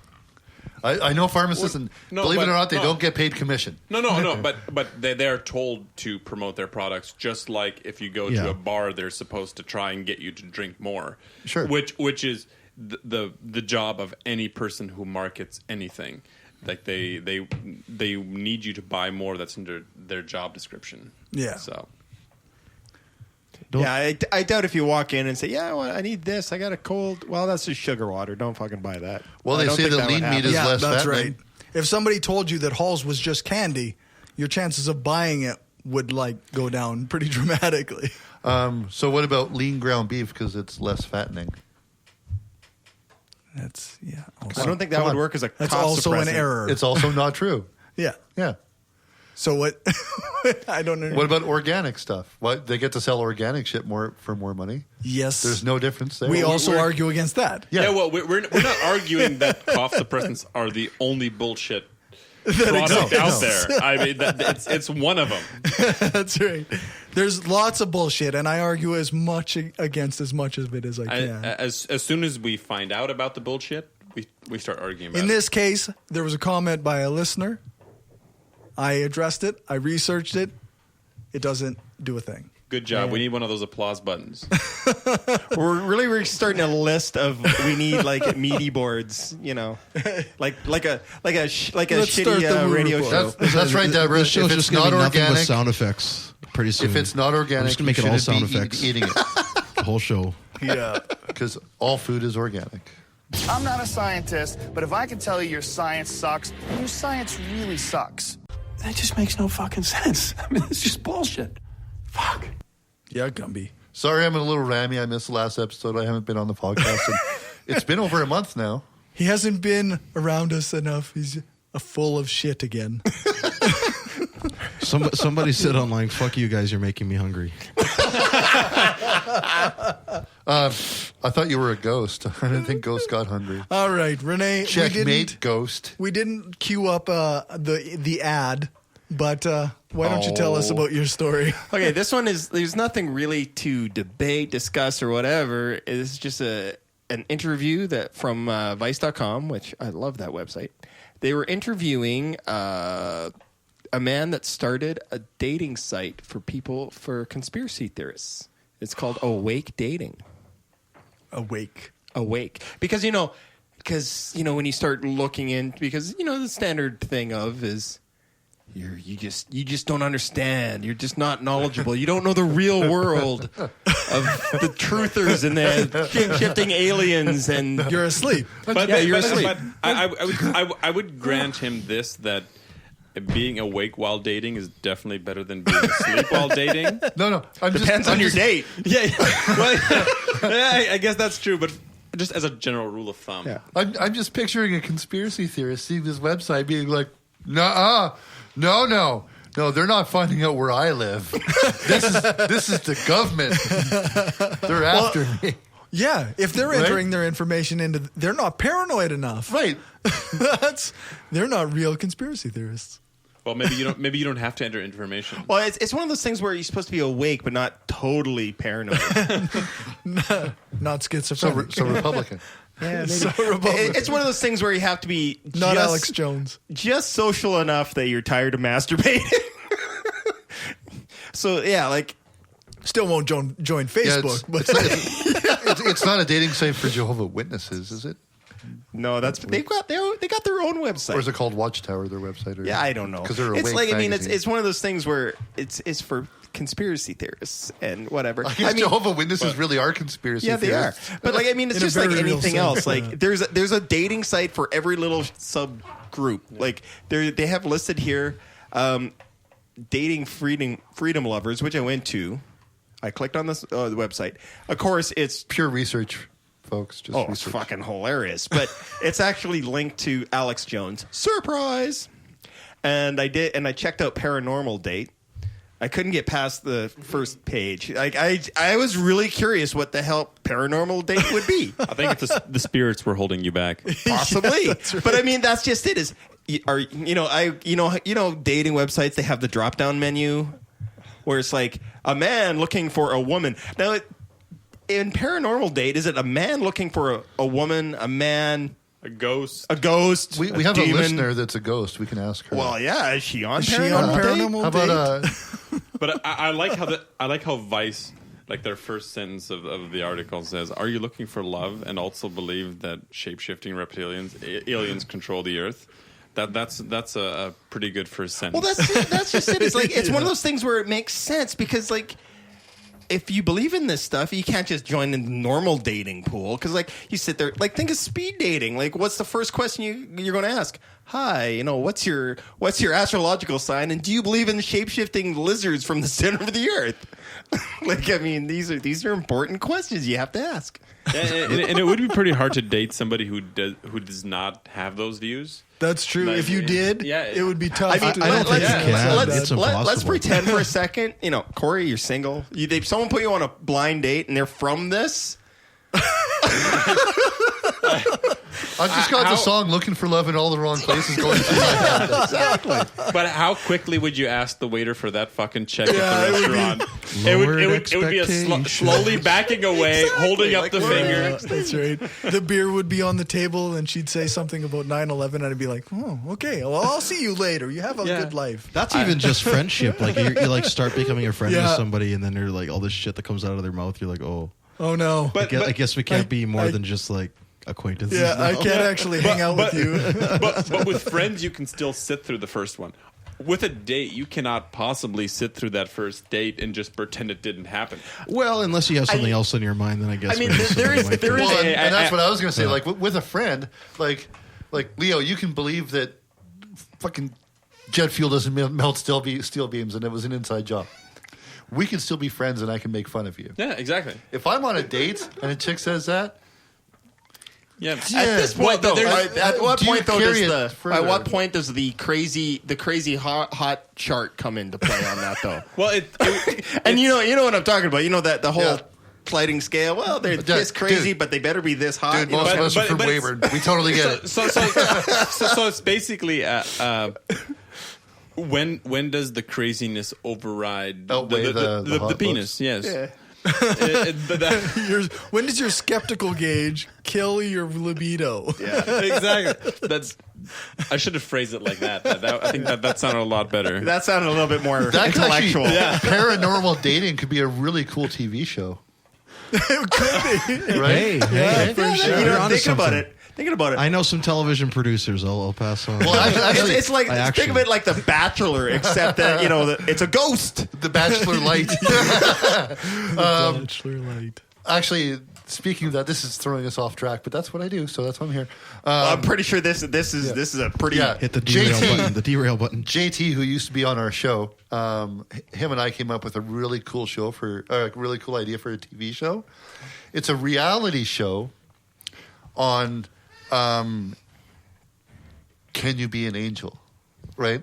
And the whole premise of it is, it's like a weekly show, and at the beginning, all the contestants are in, and they're in this room, and there's a tablecloth of mixed fabrics, and there's different foods like ham, shellfish, all this stuff, and they have to go through that, and whoever doesn't touch the mixed fabrics or eat any of the shellfish, they actually make it onto the show, right? And it's picking apart these people's day-to-day lives to see which one of them is a good enough Christian and follows the rules well enough to make it to the next level. And some of the ideas were really, really funny. Like if you got kicked off the show, you can come back after 3 days. And when you're voting people off, it's called casting the first stone. That is, it was a great idea. We were laughing all day because we don't do any real work. Because you don't. All right, you sold me a car that one time. Yeah, I did. That was the one day he worked. That was it. I didn't really work very much. I'm like, here's some keys for a car. You should drive it. And it's good. So ultimately. Conspiracy and paranormal dating are a thing. Well, yeah, it's a thing. But then again, I mean, Christian mingle is a thing. Yeah, Christian mingle is a thing. J-date is a thing. J-date is a thing. There was a whole movie dedicated to dating a ghost with Patrick Swayze. That's true. So somebody saw that. It's probably a little predated there. Yeah, we're old. Yeah, with Whoopi Goldberg as the medium in between. Yeah, as Guinan. Hey, it could happen for real. Yeah, it could totally happen for real now. Yeah, I guess. Yeah. All right. Is it too soon? Let's move on. This is fucking disgusting. Oh, that sounds like a good topic. Okay, let's go. There are people who think that drinking a smoothie with fresh pieces of placenta in it are good. Well, they're rich. There's several things that I disagree with right off the bat. Well, drinking a smoothie, but drinking a smoothie. Smoothies are the thing. Placentas are rich in minerals and amino acids and I was placenta. I was rather surprised by some of the reactions, even by skeptics, to this. Like, that's still disgusting. I wouldn't drink it. But I mean, the placenta was like the third or fourth thing that creeped me out. Smoothies was one. Wheatgrass. I legitimately know people who do this. Who no way who preserve their placenta and cook with it. And okay, like in this city, like I know people. In order for the nutrients to actually be there, it can't be cooked. It has to be raw. Yeah, and so that might kind of defeat the purpose. Yeah. All I'm picturing right now is Goldmember, or that's a good one. And save that. I tell you, I don't think skin has the same effect. No, as it's not. That's all I'm thinking. When I saw that placenta hit the floor in the hospital, the first thing I wasn't thinking of was, oh man, that's delicious. Like, no, that's right. That's gonna be great with onions and zucchini. I was like, holy shit, what the fuck I'm is saving that? that for a stir fry later. Is that supposed to stay inside? I mean, cats eat their own placentas, but cats also lick their asses. Lots of animals. But also we are not cats. That's an animal thing. Also, we are not cats. Or cannibals. I'm not. This is the thing. I read through a few articles and I found that some of them aren't as dismissive. Stir fry. Oh, thanks, Angela. An article by Dr. Harriet Hall, who basically said that a lot of the nutrients, you consuming it could replace a bunch of the nutrients that you are lost during pregnancy. But that because we have a level of access to safe modern food, it's unnecessary. What are you lacking? Well, after pregnancy, most women are lacking in many nutrients. Sure. But so what we're saying is, I mean, even though we're disgusted by it, like logically speaking, pure logic, it can be done, and it's not unheard of. It's not. And it's also very common. But if you can have a smoothie, yeah, that's right. And you're adding, because it's not just a placenta in a fucking blender. They're probably putting in wheatgrass. Yes, they add bananas. Right. If you're adding bananas, why can't you add nutrients, minerals, vitamins? Yes, that's I mean, right. I think it's the same thing as with a lot of, through culturally, they do this for a variety of cultural reasons, and then people attach this to, well, they've done it for hundreds of years, so it must be a good thing. So Ancient now we got to Chinese do secrets. So now we're going to do it, but we're going to blend it with yogurt and wheatgrass and shit like that. Right? Yeah. Well, I can say one thing for certain. I am certainly not having any placenta in a smoothie anytime soon. Angela said it after having a kid that they lack sleep and sex mostly. Yeah, that's like for at least a year or two.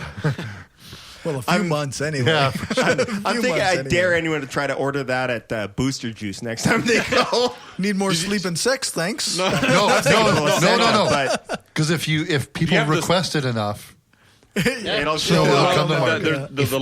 The law of economics, supply and demand. If you're in the zombie apocalypse and you got nothing else to eat, and that placenta comes placenta out, is what do the you do? deal. Where did the placenta come from? Well, you blend it up. Well, you got someone pregnant and they had baby and everything. And well, there's fresh food right there. But the baby, there is a baby there. You can barbecue that shit. But wait, right? How much are you actually producing? You have to wait That's 9 be some good fucking veal. months for a little piece. Well, it's better than not having food for that day. So, fava beans and nice Chianti, you're good to go. You gotta when you're in that situation, you gotta ration somehow. Might as well. The skeptical OB, Dr. Amy Tatour, was a little bit more dismissive than Dr. Harriet Hall. She wrote an article titled "Eating the Placenta: Stupid is as Stupid Does." That makes sense. In the article, she starts off by saying that home birth and natural childbirth advocates can't make up their minds about the placenta.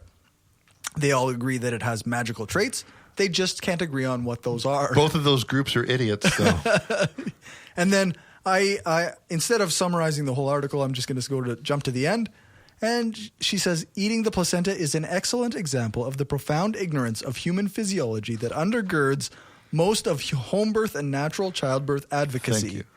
Advocates have no clue how the actual physiological process of pregnancy, childbirth, and postpartum work. I'm going to have a baby in this inflatable tub in my living room, and just because there's a 30% chance that I'll die without proper medical people, I'm just going to, I'll be fine.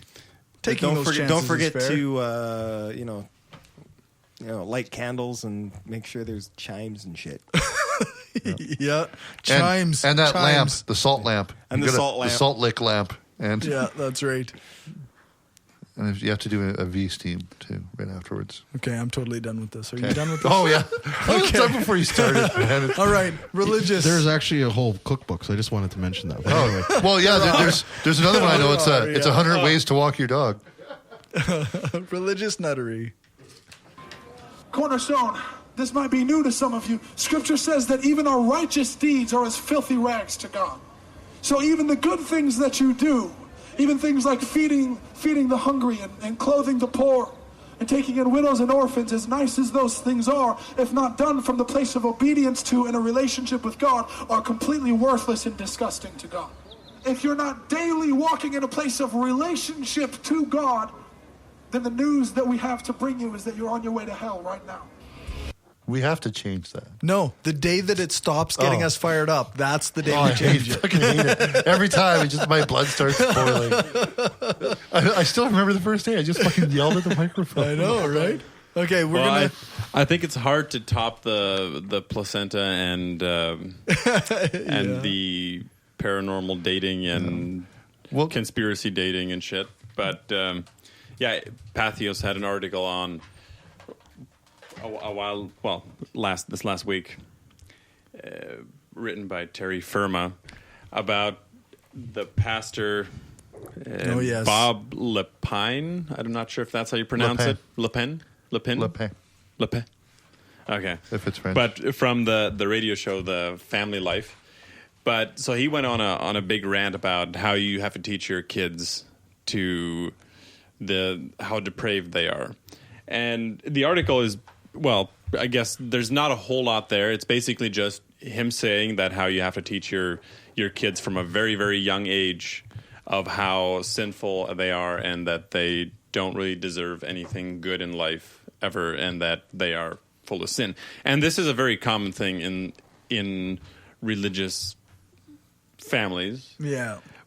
And I've had issues with this for quite a while. I mean, this is a all too common to have parents teach their kids that they are born in sin. And this kind of goes back to the idea of original sin and how none of us are good without God.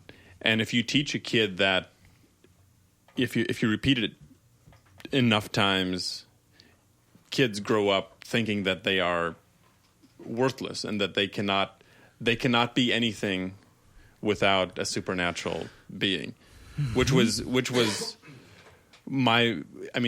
that's the main criticism of this guy. I don't even know. I don't know. I laughed about the article when they're sitting there talking about, looking down at the baby, going, "Oh, you're just a wicked little sinner, right? Oh, just coochie, wicked little sinner. Yes, you are. Yes, you are. You're the worst." Well, they used to say that you're going to hell. You're going to hell.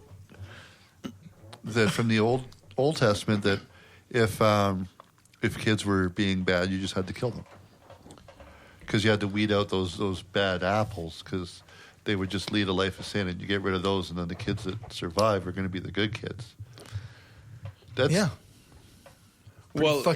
uncool. Yeah. Well, it was. How do people still follow that fucking religion? No, but even in the Middle Ages, there was a kind of thing where when kids died, that people thought that they had been possessed in some way, and that they were of the devil. That's why they didn't survive. Yeah.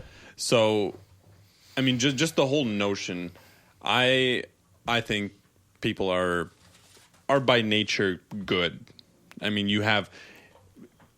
I mean, not perfect, but you have. People are not by nature evil or depraved. That they need some sort of supernatural doctor. Well, as Cory and I were discussing, reality's objective. and good and bad are completely subjective. So it's, but yeah, no. But we generally agree that teaching your children that they're evil is not okay. Yeah. Unless your kid happens to really be a demon. But Well, you yeah, should I mean, still get to choose. Well, right? no, demons aren't real. Oh, right. You've never seen The Omen? Come on, Damien. Would the premise of Dexter be worth it? To teach your kid that they're evil and should try to do something about it? Well, that's kind of shaping us, sociopathic It's a little behavior. different, isn't but it? Slightly different. It's a little different. Yeah, that's a really good show, eh? It's a good experiment. Yeah, I really don't know what to say about this. Yeah. It makes me mad that people teach their kids this stuff. And yeah, the thing is, you have when I read the article, I was just like, well, fuck it. Why is this still a thing? Why do you have people actually engaging in serious conversation about telling your kids that they are inherently evil? Like, how is this still a thing? I don't know. And They still talk about Moses, and they talk about a magic boat. They believe the That's your earth favorite is story. 6,000 years Your favorite old. story, remember? But the thing is, I mean, Moses and Noah, those are fucking fairy tales. But if you, I normally hesitate to agree with people that say that teaching a kid a religion or dogma is child abuse. Like I don't think that it's across the board. I don't think that it always has to be. But when you teach your kid that like you said, like the article says, in baby talk that, oh, you're a depraved little bastard, aren't you? But without the bastard. But yeah, that depends on the marital status. Yeah, but by definition, that's tantamount to child abuse. But that is. Right. I mean, my parents were religious, but they never did that kind of shit. Yeah. I mean, but I can just imagine kids going through this, growing up. Fire breathing fundamentalists. Yeah. If you grow up and instead of watching SpongeBob, your parents tell you, well, you're a sinner and you deserve hell, unless you love Jesus. That is, I can't imagine what it would do to a child's brain, like just hearing that kind of shocking shit.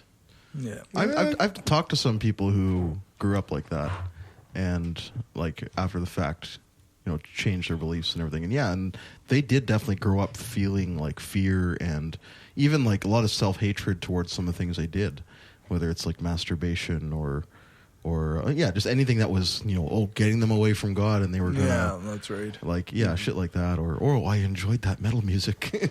Oh no. Well, and at the same time, these parents, they're like, oh, we got to get rid of Gitmo because they're doing brainwashing there, and brainwashing's wrong.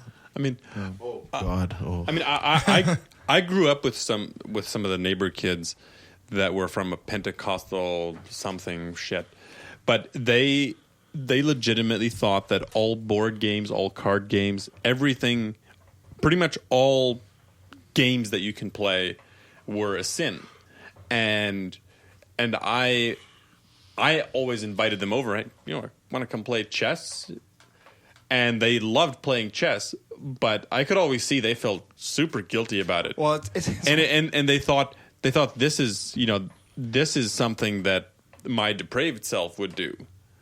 Well, it's like the Simpsons. The kids next door. Yeah, the Flanders. Oh yeah. That was fun. Therefore, it was evil. Therefore, it was bad. Yeah. and that's kind of what it boils down to. Like when people grow up with being pounded, into their head that everything is evil and you by nature are evil. Everything that you want is the temptation of the devil. I mean, that I can't imagine that leading to a very productive childhood or development. I mean, yeah. Another thing I see too, like I bring my family into this a little bit. Like some of my nephews on my wife's side, like because they're living in that environment, right? Like they're growing up Catholic, right? And so there's a lot of things they're told that are just fucking weird. But good old Catholic guilt. But you can see them then too, and the other side effect is that they want to experience stuff so much more. Because they're being restricted, all that stuff. They're being held back so much. I almost think there's kind of a fear when it's like when they actually get the chance to do it, it's just like they're just going to go fucking crazy overboard and hurt themselves. This heroin's awesome. I love heroin. Heroin's the best thing ever. Oh, look, some guns. Let's go get some more heroin. Like I don't know. I just feel like you can set somebody up for some behavioral problems later. For sure. Yeah. You know. Compulsive issues. Yeah, some compulsive issues because they've never got that approval and they've always felt like less than. Yeah. So they're always trying to fill that need. And I have a cousin who's growing up. We were exactly the same age, and his parents were like that. That the guy couldn't do anything right. Like everything that he did was a sin, and it was because he was depraved. But he went through like some pretty serious rebellion shit, like where he just turned against everything that was decent because he had been. You have no way of testing the waters or pushing any boundaries or doing any self-exploring. And he didn't really enjoy like going off the rails, but he was just fed up with the shit of people telling him that nothing was good enough. Like nothing was ever good enough. And yeah. All right. Now that we're depressed, you want to move on to something else? Sure. Well, this is it's religious nuttery as well, but it's irreligious maybe nuttery. we should make a placenta smoothie before we go on. I'm feeling a little peckish. Yeah. Lacking nutrients. Maybe it'll help with my cough. I'll kill you. I will end you. That might relieve Cory's depression. So my assigned reading. There's a Christian metal band whose lead singer is an atheist. I'm sure there's more than one. Probably. I think the whole band has now become atheist. Well, they have some interesting conversations at least. But the band's called the Order of Elijah. Whatever. Yeah, that sounds right. Yeah. Order of Elijah. They're a metalcore band out of Missouri that started off as a Christian band. But basically, the lead singer had some real life shit happen and then realized that God's bullshit. I'm paraphrasing. It's not the way the article is exactly written. Actually, it's in big bold typeface. And it was all bullshit. And he was completely surprised that he lost his faith and came out of the closet of Christianity, and found that as soon as he announced that he was no longer Christian, a lot of their followers tore up posters, broke CDs, and were upset. And somehow he gained more listeners that accepted the fact that he's not religious. So, welcome to the real world, motherfucker. I bet he feels real welcome. Welcome to the fold. And their lead guitarist actually is a really famous scientist. A really famous scientist? His name's Brian Cox. Well, I don't know if it's that Brian Cox. Well, there can only be one, can't there? Well, not the actor. Yeah, not the actor, Brian Cox. Scottish actor. Not the British scientist, Brian Cox. That's the one. That's the one. No, that's not the one. No, it's not the one. But he was in a rock band. He said, just not this rock band. Well, you don't know. Anyway, that's. There's really not much really to go detail into this. I thought he read The God Delusion or a Richard. He did. That was one of the turning points after he had real life experiences. He did some soul searching and actually read a book besides the good book. Not only he that, read a second book. Not only that, though, it was a little bit like Matt Dillahunty, where he started actually looking deeper and deeper into Christianity because people were telling him stories from the book. He's like, I never read that in the Bible, and then actually really went back and read it. Started actually deeply reading it and went, whoa, wait a minute. It's not all just, unicorns and fuzzy kittens. Are there Dave's getting drunk on the homebrew. What? Dave's liking the homebrew. In fact, he's willing to buy some. He's pulling out some money. Why are you derailing this conversation, Gumby, again? This is the conversation you're having on the chat. Yeah, that's not part of the show. Oh, yeah. No, just kidding. And if I derail this All enough, right. then I won't be part of the show. Let's go on to the music break, and then we'll. What do we got for music? Mike has entered the chat room, so Gumby, be on good behavior. Fuck you. And all right. So tonight we have Brain Stew by Green Day Thank you. because Gumby is a 90s goofball. Yep. Hush by Tool because I like That's an to awesome offend tune. everybody. And we've got a song by a band called Goth Brooks. It has to be so bad that it's going to be good. Mike I'm excited. Lee, who used to run the YouTube channel The Religious Antagonist, he kind of fell off the face of the earth for a little while. But now he's back with this new band, and I'll leave it to you to decide if they're serious or not. Thing is, Goth Brooks, wasn't that Chris Gaines? We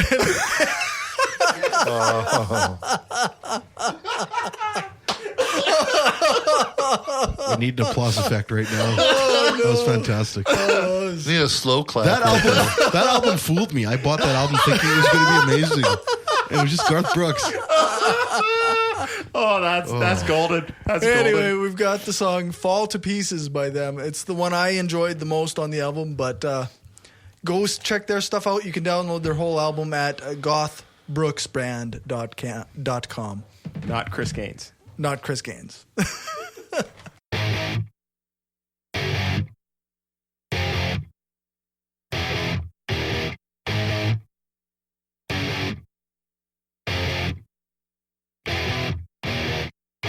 I'm having trouble trying to sleep.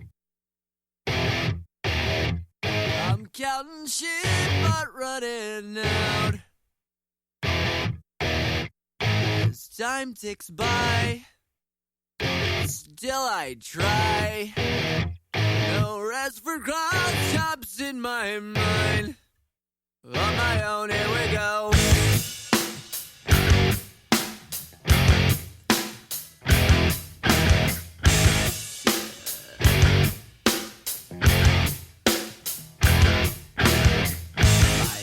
Feel like they're gonna bleed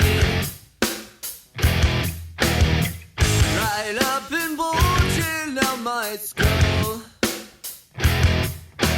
My mouth is dry, my face is numb, fucked up and spun out in my room.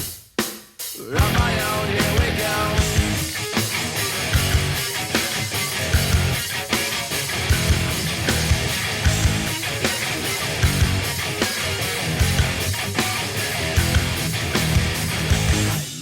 Set on overdrive. The clock is laughing in my face. Crooked spine, my senses dulled.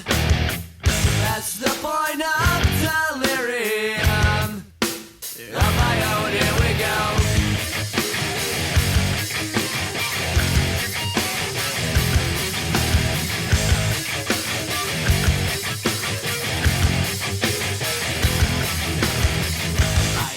Feel like they're gonna bleed right up and bulging out my skull. My mouth is dry, my face is numb, fucked up and spun out in my room. On my own, here we go.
if I'm not serious.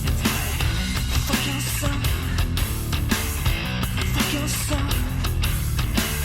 You piece of shit, why don't you just go kill yourself? I can say what I want to, even if I'm not serious. I can say what I want to, even if I'm just too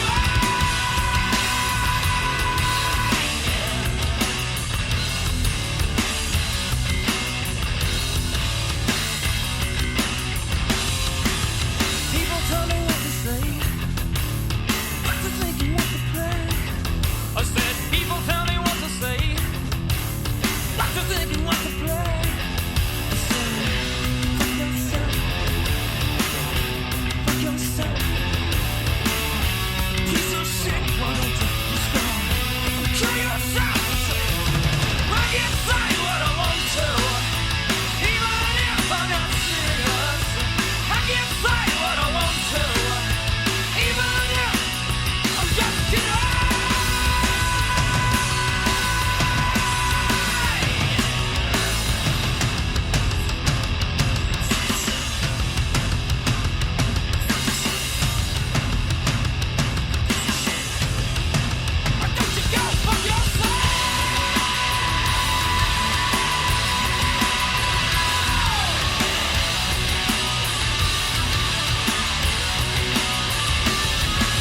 People tell me what to say, what to think and what to play. I said, people tell me what to say, what to think and what to play.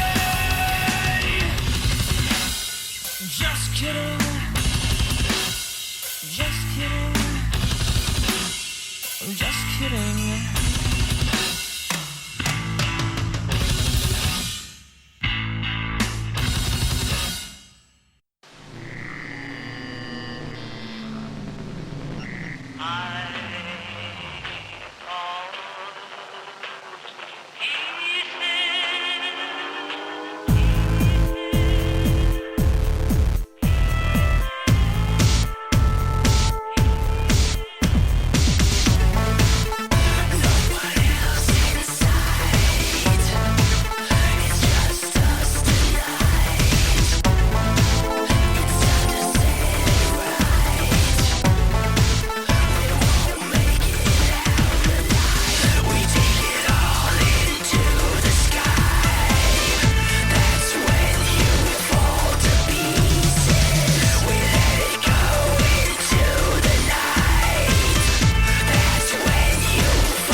Okay. The always amazing Dave, everybody. The file told me there was more time left. Apparently the file is a liar. The always amazing Cory. Hey. That sometimes listens to what he records before he plays it on the podcast. I listened to it. The file's still counting down. The file is still going. See, the file thinks it's old school cassette. Yeah. Like, you don't even B-side. Need the B-side. Yeah. Leave that gap. We still don't have That gap. a bumper for Skepticism 101 yet. So we're just going to go into it. We need to work on Skepticism. Derp. Derp. All we need for skepticism is someone just saying, Say bullshit, I don't believe that. or say what now? Say what? Say what now? Say what? Say what? No. That doesn't Say what? work. Say what? you better watch your fucking mouth. Say what? Say You what? have that Nacho Libre line. I only believe in science. You've not been baptized? What the fuck are you saying? You're a pimp, whatever. And you have the perfect accent for it. Great. I haven't heard All in the Family in a decade. Now it's stuck in my head. You're welcome. Say what? Fucking Fred Durst and John Davis. John Davis. All right. So this week, Fred Durst. we're covering the logical fallacy of begging the question. I had to skip a few. Are we? We are. Okay. No, we are. We are? I had to skip a few logical fallacies to get to this one because, quite frankly, I've been seeing it all over the place, and it's driving me a little nuts. Is it? And it's a short trip. It is a short trip. Not even around the block. So begging the question, any form of argument where the conclusion is assumed in one of the premises. Many people use the phrase begging the question incorrectly when they use it to mean prompts one to ask. Do they? Yeah. I will. I'm actually not even using it that. No, this begs the question: is that true? It does not beg the question. That fucking pisses me off. When I saw this in the show notes, I'm like, this is perfect. This is one of the fallacies that just pisses me off when people use it the wrong way. Yeah. It does not beg your goddamn question. Exactly. There's no fucking question being begged here. Shut up. Wouldn't you say? Yeah, No. I was going to get into one, but Good. you go ahead. Good. It's your thing. Good. Why don't you do your thing? Do your fucking job. Do your job. Shut the fuck up, you. All right. So, I've seen this a lot with, let's see, where am I? Begging the question is a form of circular reasoning. Paranormal activity is real because I have experienced what can only be described as paranormal activity. That is begging the question. You've assumed that paranormal activity exists and you incorporate it into your argument. Well, of course it exists. There's a dating site. I was going to say, I was going to say, do I have a site for you? Yeah. Well, one very, very simple way of explaining it is even a simple statement such as saying, I never lie. That is technically begging the question because it is circular because you're saying I don't lie, therefore you should believe me when I tell you that I don't lie. It's a circular. Yeah, if the person is a liar, then you can't trust him if he says he doesn't lie. But an example I've got lately is that there was some relatively well-respected scientific minds saying that the universe is a simulation and that the probability of it being a simulation is high because if we had technological advancement to make it a simulation, then of course we would put a simulation in place. Well, no, it's not a simulation because we would make a simulation. You're begging the question. Like you're actually assuming that if we had the technological advancement. It has to be this because if we can make it this, we would. We would. So therefore exactly. it has to be this. Yeah, exactly. It's circular. It's begging the question. It's annoying as fuck.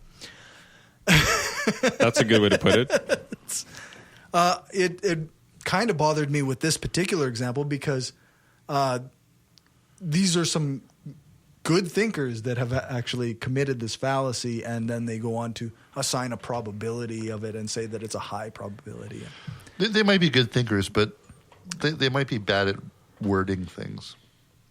Yes, some people are. Yeah, that's true. Like when we were talking about that logical fallacy earlier. Was that today or yesterday? I think it was yesterday where I posted. Oh yes, with the. It took me a while to word that. The argument from ignorance. Yeah, to make it look like so it would be obvious that I wasn't trying to use the fallacy wrong. Right, because what was it? When someone is arguing from a position of ignorance, they are not necessarily committing the argument from ignorance fallacy. Yeah. Right. Because it all in many of the fallacies it depends on if you're basing your argument on that case. Right. So if you're begging the question, if you're saying, well, if you start with a conclusion and then say, because that's why this, and if your conclusion is based on the premise, which is part of the conclusion, then it's wrong. Yeah. So you can still, like the example that you just said, it would be borderline begging the question, but you can suggest that if I said, well, if I had the technology, I would create a simulation. Therefore, there's a good likelihood that it could be a simulation.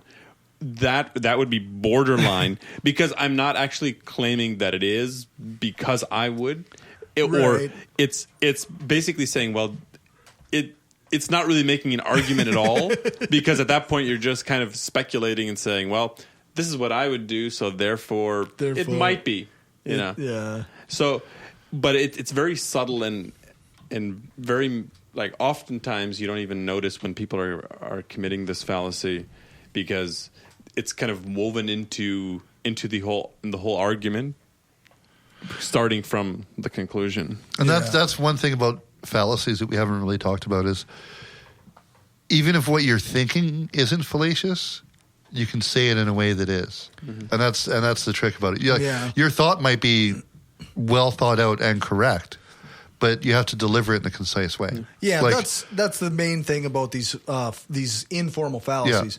Yeah. You can be wrong and say it in a incorrect, or you can be right and say it in an incorrect way and make a logical fallacy. Mm. Yeah. Or you can be wrong and say it in a correct way. Like, it doesn't necessarily mean that you're wrong just because you committed this fallacy. Like when I commented on the argument from ignorance fallacy, what I said was not knowing what an argument from ignorance fallacy is and wrongly blaming someone of arguing from ignorance is arguing from ignorance. It doesn't mean you're actually.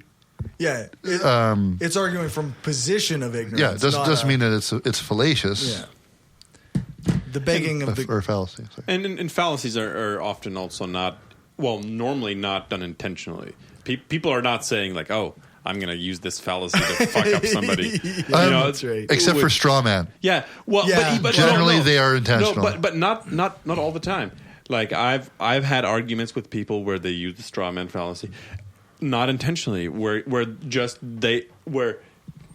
it seems like this would be an appropriate response to your question, without actually thinking that this is I'm going to use this fallacy to destroy your argument. They think like, well, if I can bring up this other thing, it seems relevant to me, which it's not the case all of the time, but I feel like in my personal experience that a lot of the times people are not realizing that they're committing anecdotally. Yeah. Well, and straw man is probably one of the most obvious and often used. Yeah, I think it's fair to say that in many cases people don't realize they're making those logical fallacies, and that I do after the fact, and I hope nobody catches it. I just hope those guys are really stupid. Which now that Mr. Smarty Pants fucked off to Saskatoon doesn't happen as often.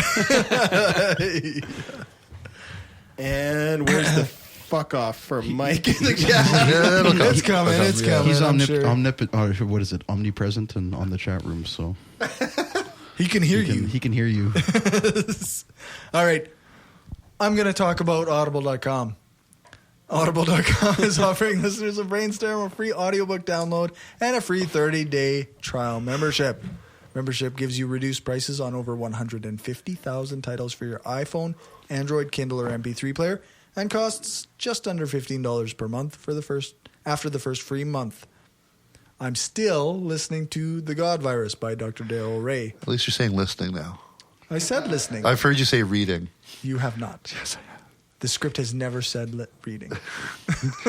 And you always follow the script. To get this book free with your 30-day trial. I still call them books. That seems to have been an issue with you. To get this book for free with your 30-day trial membership, go to audibletrial.com/brainstorm. That's audibletrial.com/brainstorm for a 30-day trial membership and a free audiobook download. I also need to talk about Reasonist Inc.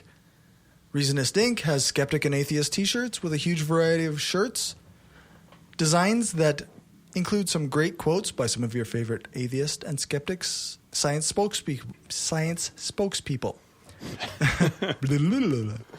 They sponsor some great atheist and skeptic content and even have shirts from the Armored Skeptic and the Atheist Pig. You can get your atheist and skeptic t-shirts at reasonistinc.com. We'll do a couple more ads and then we'll go into atheist. I like Alden's thing here. Audiobooks, like song lyrics. That would be an audiobook, yes. What's up, everyone? My name is Jamie, and I'm with an organization called A Voice for the Innocent. We are a community of support for people who are affected by sexual violence. We are super excited to announce that we have partnered with the Vans Warped Tour to launch the Save Our Scene campaign. It's an initiative to reduce sex crimes in the music industry, and we've been working tirelessly to make sure it's as powerful as it can be. We've written an in-depth training for the bands on the tour to help them better understand the scope of the problem and learn how they can be part of the solution. We've done hours upon hours of research to compile every last resource we can find for people who have experienced sexual violence. We then took these resources, sorted them by location, and created state-specific free literature to hand out to music fans at every date of Warped. On top of that, we will be reaching out to people at every stop to let them know that we are another resource for them, and if they have a story to tell, we have a place where people will listen. This is, quite frankly, the largest project we have ever taken on, and we are extremely excited to have this opportunity, but we need your help. Sending 2 people on tour costs money, not to mention the cost of printing literature for every date on top of all the materials we will need to make our campaign have the largest impact possible. This includes a tent, merchandise bins, dollies, and all the other odds and ends that come with touring and implementing this campaign. We are asking for your donations. Anything you can give will get us closer to our goal of reaching as many people on the tour as possible. To donate or to learn more, visit saveourscene.org.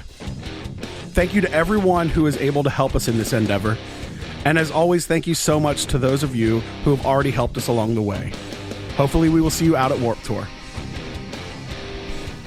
Hey everybody, this is X. I'm Kyle. And I'm Felicia. We're the Utah Outcasts. 3 out, unashamed, and active atheists living in Utah. And we are personally inviting you to let us love your ears each and every week. As we take the news, current events, and pop culture and give it a little twist. A love twist with consent. And we'll be joined each week by a special guest to tell us what makes them an outcast like us. Come find us. The Utah Outcasts. On podhell.com, Stitcher, iTunes, Google Play, Facebook, Twitter, and YouTube. And on utahoutcast.com. We finally bought that domain off the kids handing out mixtapes in the mall. Come be an outcast with us. Take care of yourselves out there. Bonne nuit. And you're welcome. I'm Destin.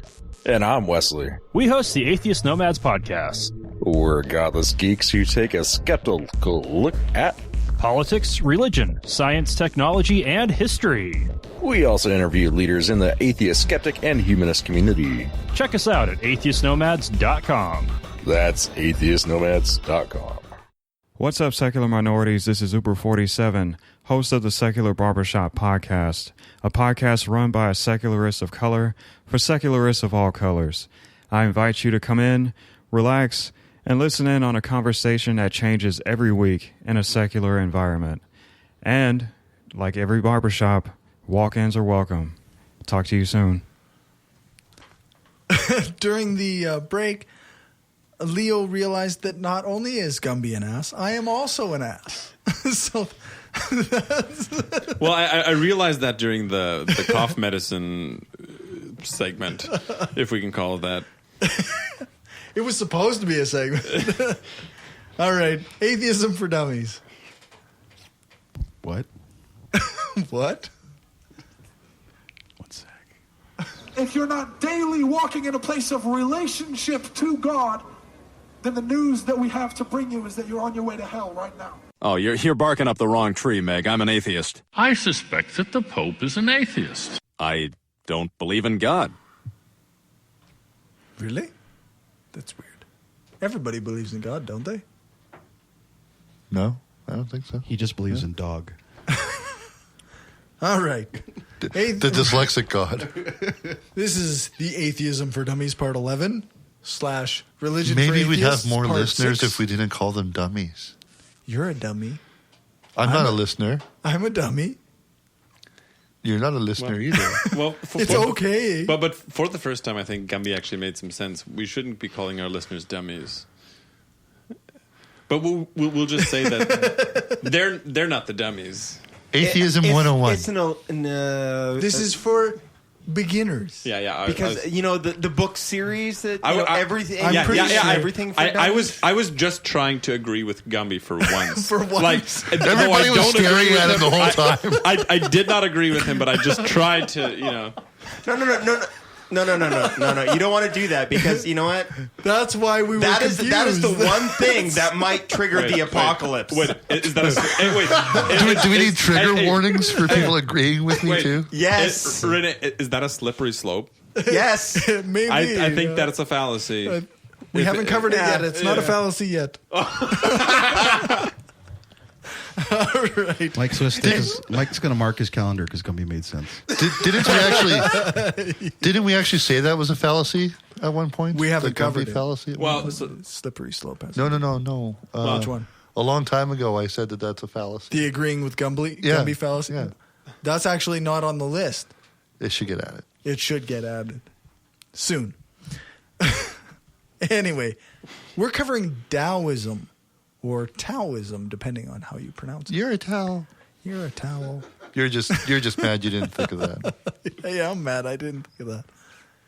I was looking through the list of religions, and I looked at the next biggest number, and it said Chinese religion, which was pretty generic. So I looked on what it said, and it said it was a combination of Taoism, Confucianism, Buddhism, and Chinese folk religion. So I figured we better cover those first. Folk religions. Well, it Other just than said Chinese folk I religion. think Buddhism is a little bit Should be a little bit separate. We did cover Buddhism already, but I think it might take very little out of Buddhism because that's from East Indian. Well, it's kind of along the lines of technically Christianity came from the Middle East, but it really exploded in Europe. Right. And Buddhism, I think, is the same, where technically it came from India, but it really flowered and spread in Asia. Well, India is in Asia. That is true. It is. Oh, you beat me to it. Southeast Asia. Says Yes. the geography guy here. Geography. Natural. Anyway. It's all natural. It's all natural geography. Yeah, so we better cover this. Taoism is the teachings of Lao Tzu, based on the teachings of Lao Tzu, from 550 BC. Not to be confused with Shun Tzu. That would be a much cooler religion. Anyway. Shun Tzu. Or who was the end boss in Mortal Kombat? Goku? I don't know. I don't remember. These things just kind of Shang take a Tsung. fucking Shang dive from. We're talking about Taoism. Blah, blah, blah. Immortal Mortal Kombat! Racist bastards. Well, don't blame me. Blame the makers of Mortal Kombat. Well, you made the connection. That's why they named them that way. There are currently about 20 million adherents specifically, but there are a portion of the general group of Chinese religion that also adhere to some of this stuff. It's a pantheistic religion that uses the concepts of Tao and yin and yang. The meaning of life in Taoism is inner harmony, peace, and longevity, which is achieved by living in accordance with the Tao. After death, you revert back to a state of non-being, and their holy texts are the Kojiki and the Nihon-i. Nihon-i? That's back, quarter circle, forward, B. Now who's racist? Was there any doubt? No, there was not. But they also have the I read here the three treasures, quotation marks, are sperm, ovary energy, and the essence of the physical body. Fantastic. Yeah. I'm glad someone. Why are did you their saying that reading. with a sultry voice? I'm Well, it just seems like everything leads to sex. Consider that cut clipped. Yeah, new intro coming intro. soon. But you have sperm, ovary energy, and the physical body.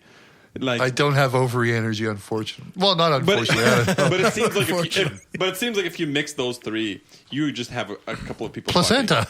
Yeah, 9 months later. Cook it in the oven for 9 months and then serve warm. There's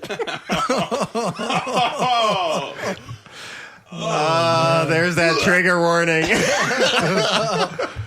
Yeah, that's right. Sorry, were you wanting a serious episode? What do you call trigger warning for a gag reflex?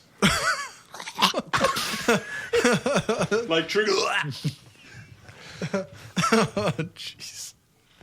Yes. We get a little punchy too late. So what's a Taoist? Yeah, this is we're getting late. We've had a few drinks. This is getting to be the interesting part of the show. Yeah.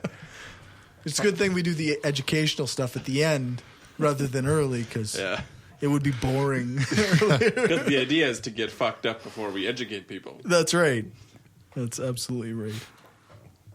And then they question the education. We don't need that's no what education. We're teaching people. Question everything. Don't accept what I say on its face. Yeah. I don't accept your face. It's okay. My face is here, whether you like it or not. You don't have to like my face. Oh, somebody thinks I'm special. Anyway, who else knows anything about Taoism? Well, as far as I understand, like the Taoism it's pretty loosely attached to like the deistic idea. They do have the deistic kind of the.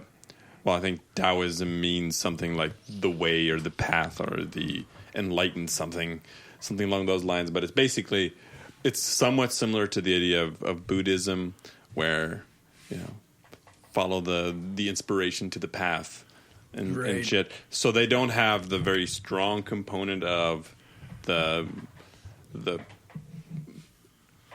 overbearing. This overbearing religious deity who fucks you up the first time you do something wrong. Basically, you can be your own personal Jesus. And it's more about the consequences of your actions, like where what kind of goes around comes around. Make good decisions.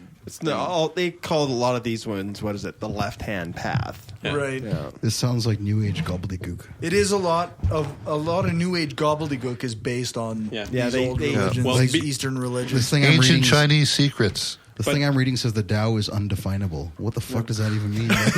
Are you defining it as undefinable? Well, that's actually a statement that I can agree with. The Tao is undefinable. Is that begging the question? There is no Tao. Well, we don't absolutely know that. So there might be. There may be some Tao. So we can't absolutely. There define is no it. spoon.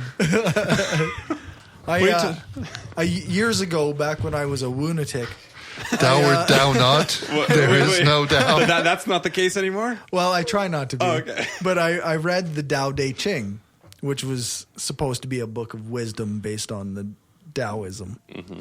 And I've watched several movies that said, like, The Tao of Steve, which was basically a movie where the character Steve taught you how to have sex with multiple girls.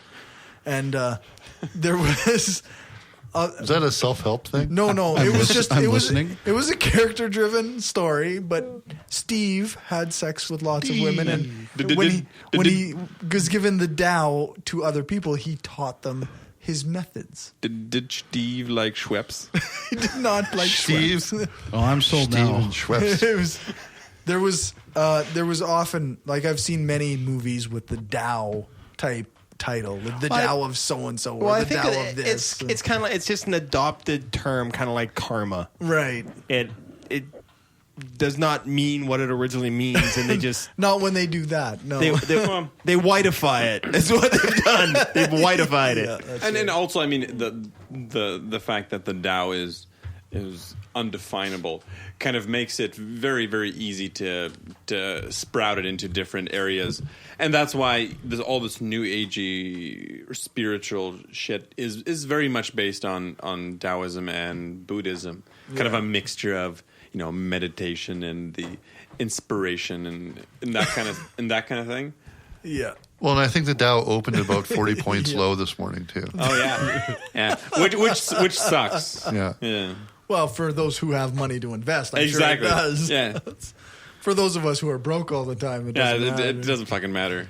The Dow can actually, I think it's good when the Dow goes down, because then I can feel good about myself. Like, fuck it, I have no money. See, didn't invest. Saw this coming. I didn't invest in the Dow. I hope you lose everything. All right. I'm going to take all my money out of all of the banks. Wait, I don't have money in all the banks. Yeah, it's already happened. It's all gone. No, they're really missing that 10 cents. Right before the election, I'm going to take all my assets out.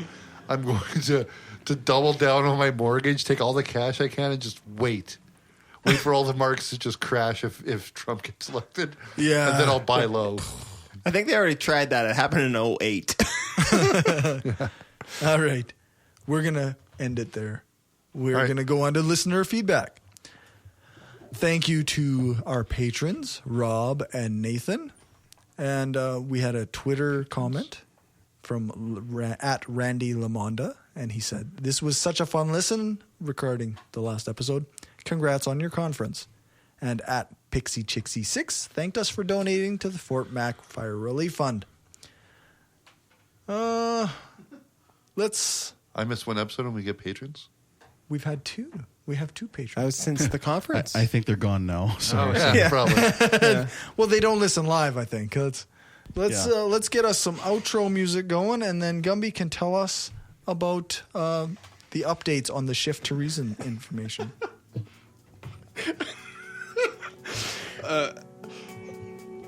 We should have shared that. So we're not. No, that's right. So anything else? Okay, go ahead. Anytime now. All right. So since the conference, we've gotten together. We've formed a executive of 4 members and 1 member at large at the moment. Still room for a couple more if anybody wants to become a member. We will be launching a site for memberships to try to draw more people into helping us make decisions for the conference in the future. And we're currently working on trying to decide the logistics for next year, and we'll keep you posted on things as they happen. So just keep listening. Okay. Please listen. Please listen. Don't go away. We love you. Anyway, we'll record another half hour for the Patreon page because we have patrons. But you can join us for the next live broadcast by watching our events on mixler.com/the-brainstorm-podcast, or you can go to our website, brainstormblog.net, and check out the live show page and the upcoming events page. There are some upcoming conferences in Canada. There's the annual non-conference this year in Niagara Falls on August 13th, and there's the Alberta Secular Conference on September 15th and 16th in Edmonton. I'll post links to the Facebook pages for those in the show notes. We appreciate you listening in, and if you want extra content from after the live show, then you can go and become a patron at patreon.com/brainstormpodcast, or you can check the website brainstormblog.net and click on the bonus content or the support page. It's also great if you can write a review and rate us on iTunes or Stitcher. More good ratings make it so more people can find us. Thanks, Dave, for our intro music. Thanks, Alex Capper-Murdoch, for doing the voiceover for our intro, not this week, but next week. And some of our ads. And thanks to Jason Camo for our outro music. You can find his stuff at aloststateofmind.com. All music played is either with permission or under the SOCAN license to play. For more information on SOCAN, you can check out the music license info page on our website, brainstormblog.net. You can also get cool Brainstorm gear at cafepress.ca/brainstormpodcastgear or go to the support page of our website. If you didn't get a chance to contact us through the live chat going on during the episode but need to tell us something, you can email us at mail@brainstormblog.net or go to our website and go to the contact page. Fill out the form. And if you have a podcast or website and want a shout out or a promo to play, let us know. We're also offering advertising to podcast, bands, people, or organizations on the website. Contact us for rates and options. Thanks for listening, and we'll see you in a couple of weeks.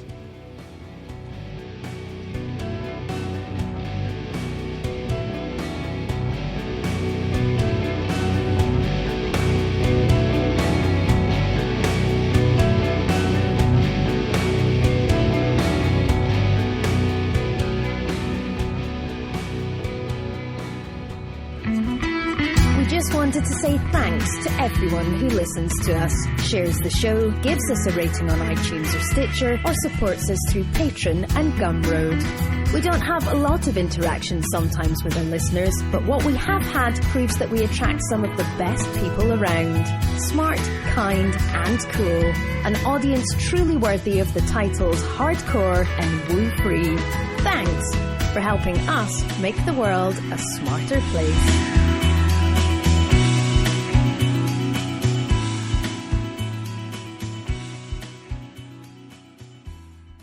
This is an opinion-based podcast. Each person on the podcast is responsible for their own opinions, and those opinions don't necessarily reflect the views of the rest of the panel. Any guests or anyone associated with the people on the podcast, such as spouses, partners, children, other family members, friends, or employers. No one person speaks for the podcast with the possible exception of Cory, and he doesn't speak for anyone else on the show. The Brainstorm podcast does not represent the views of our sponsors.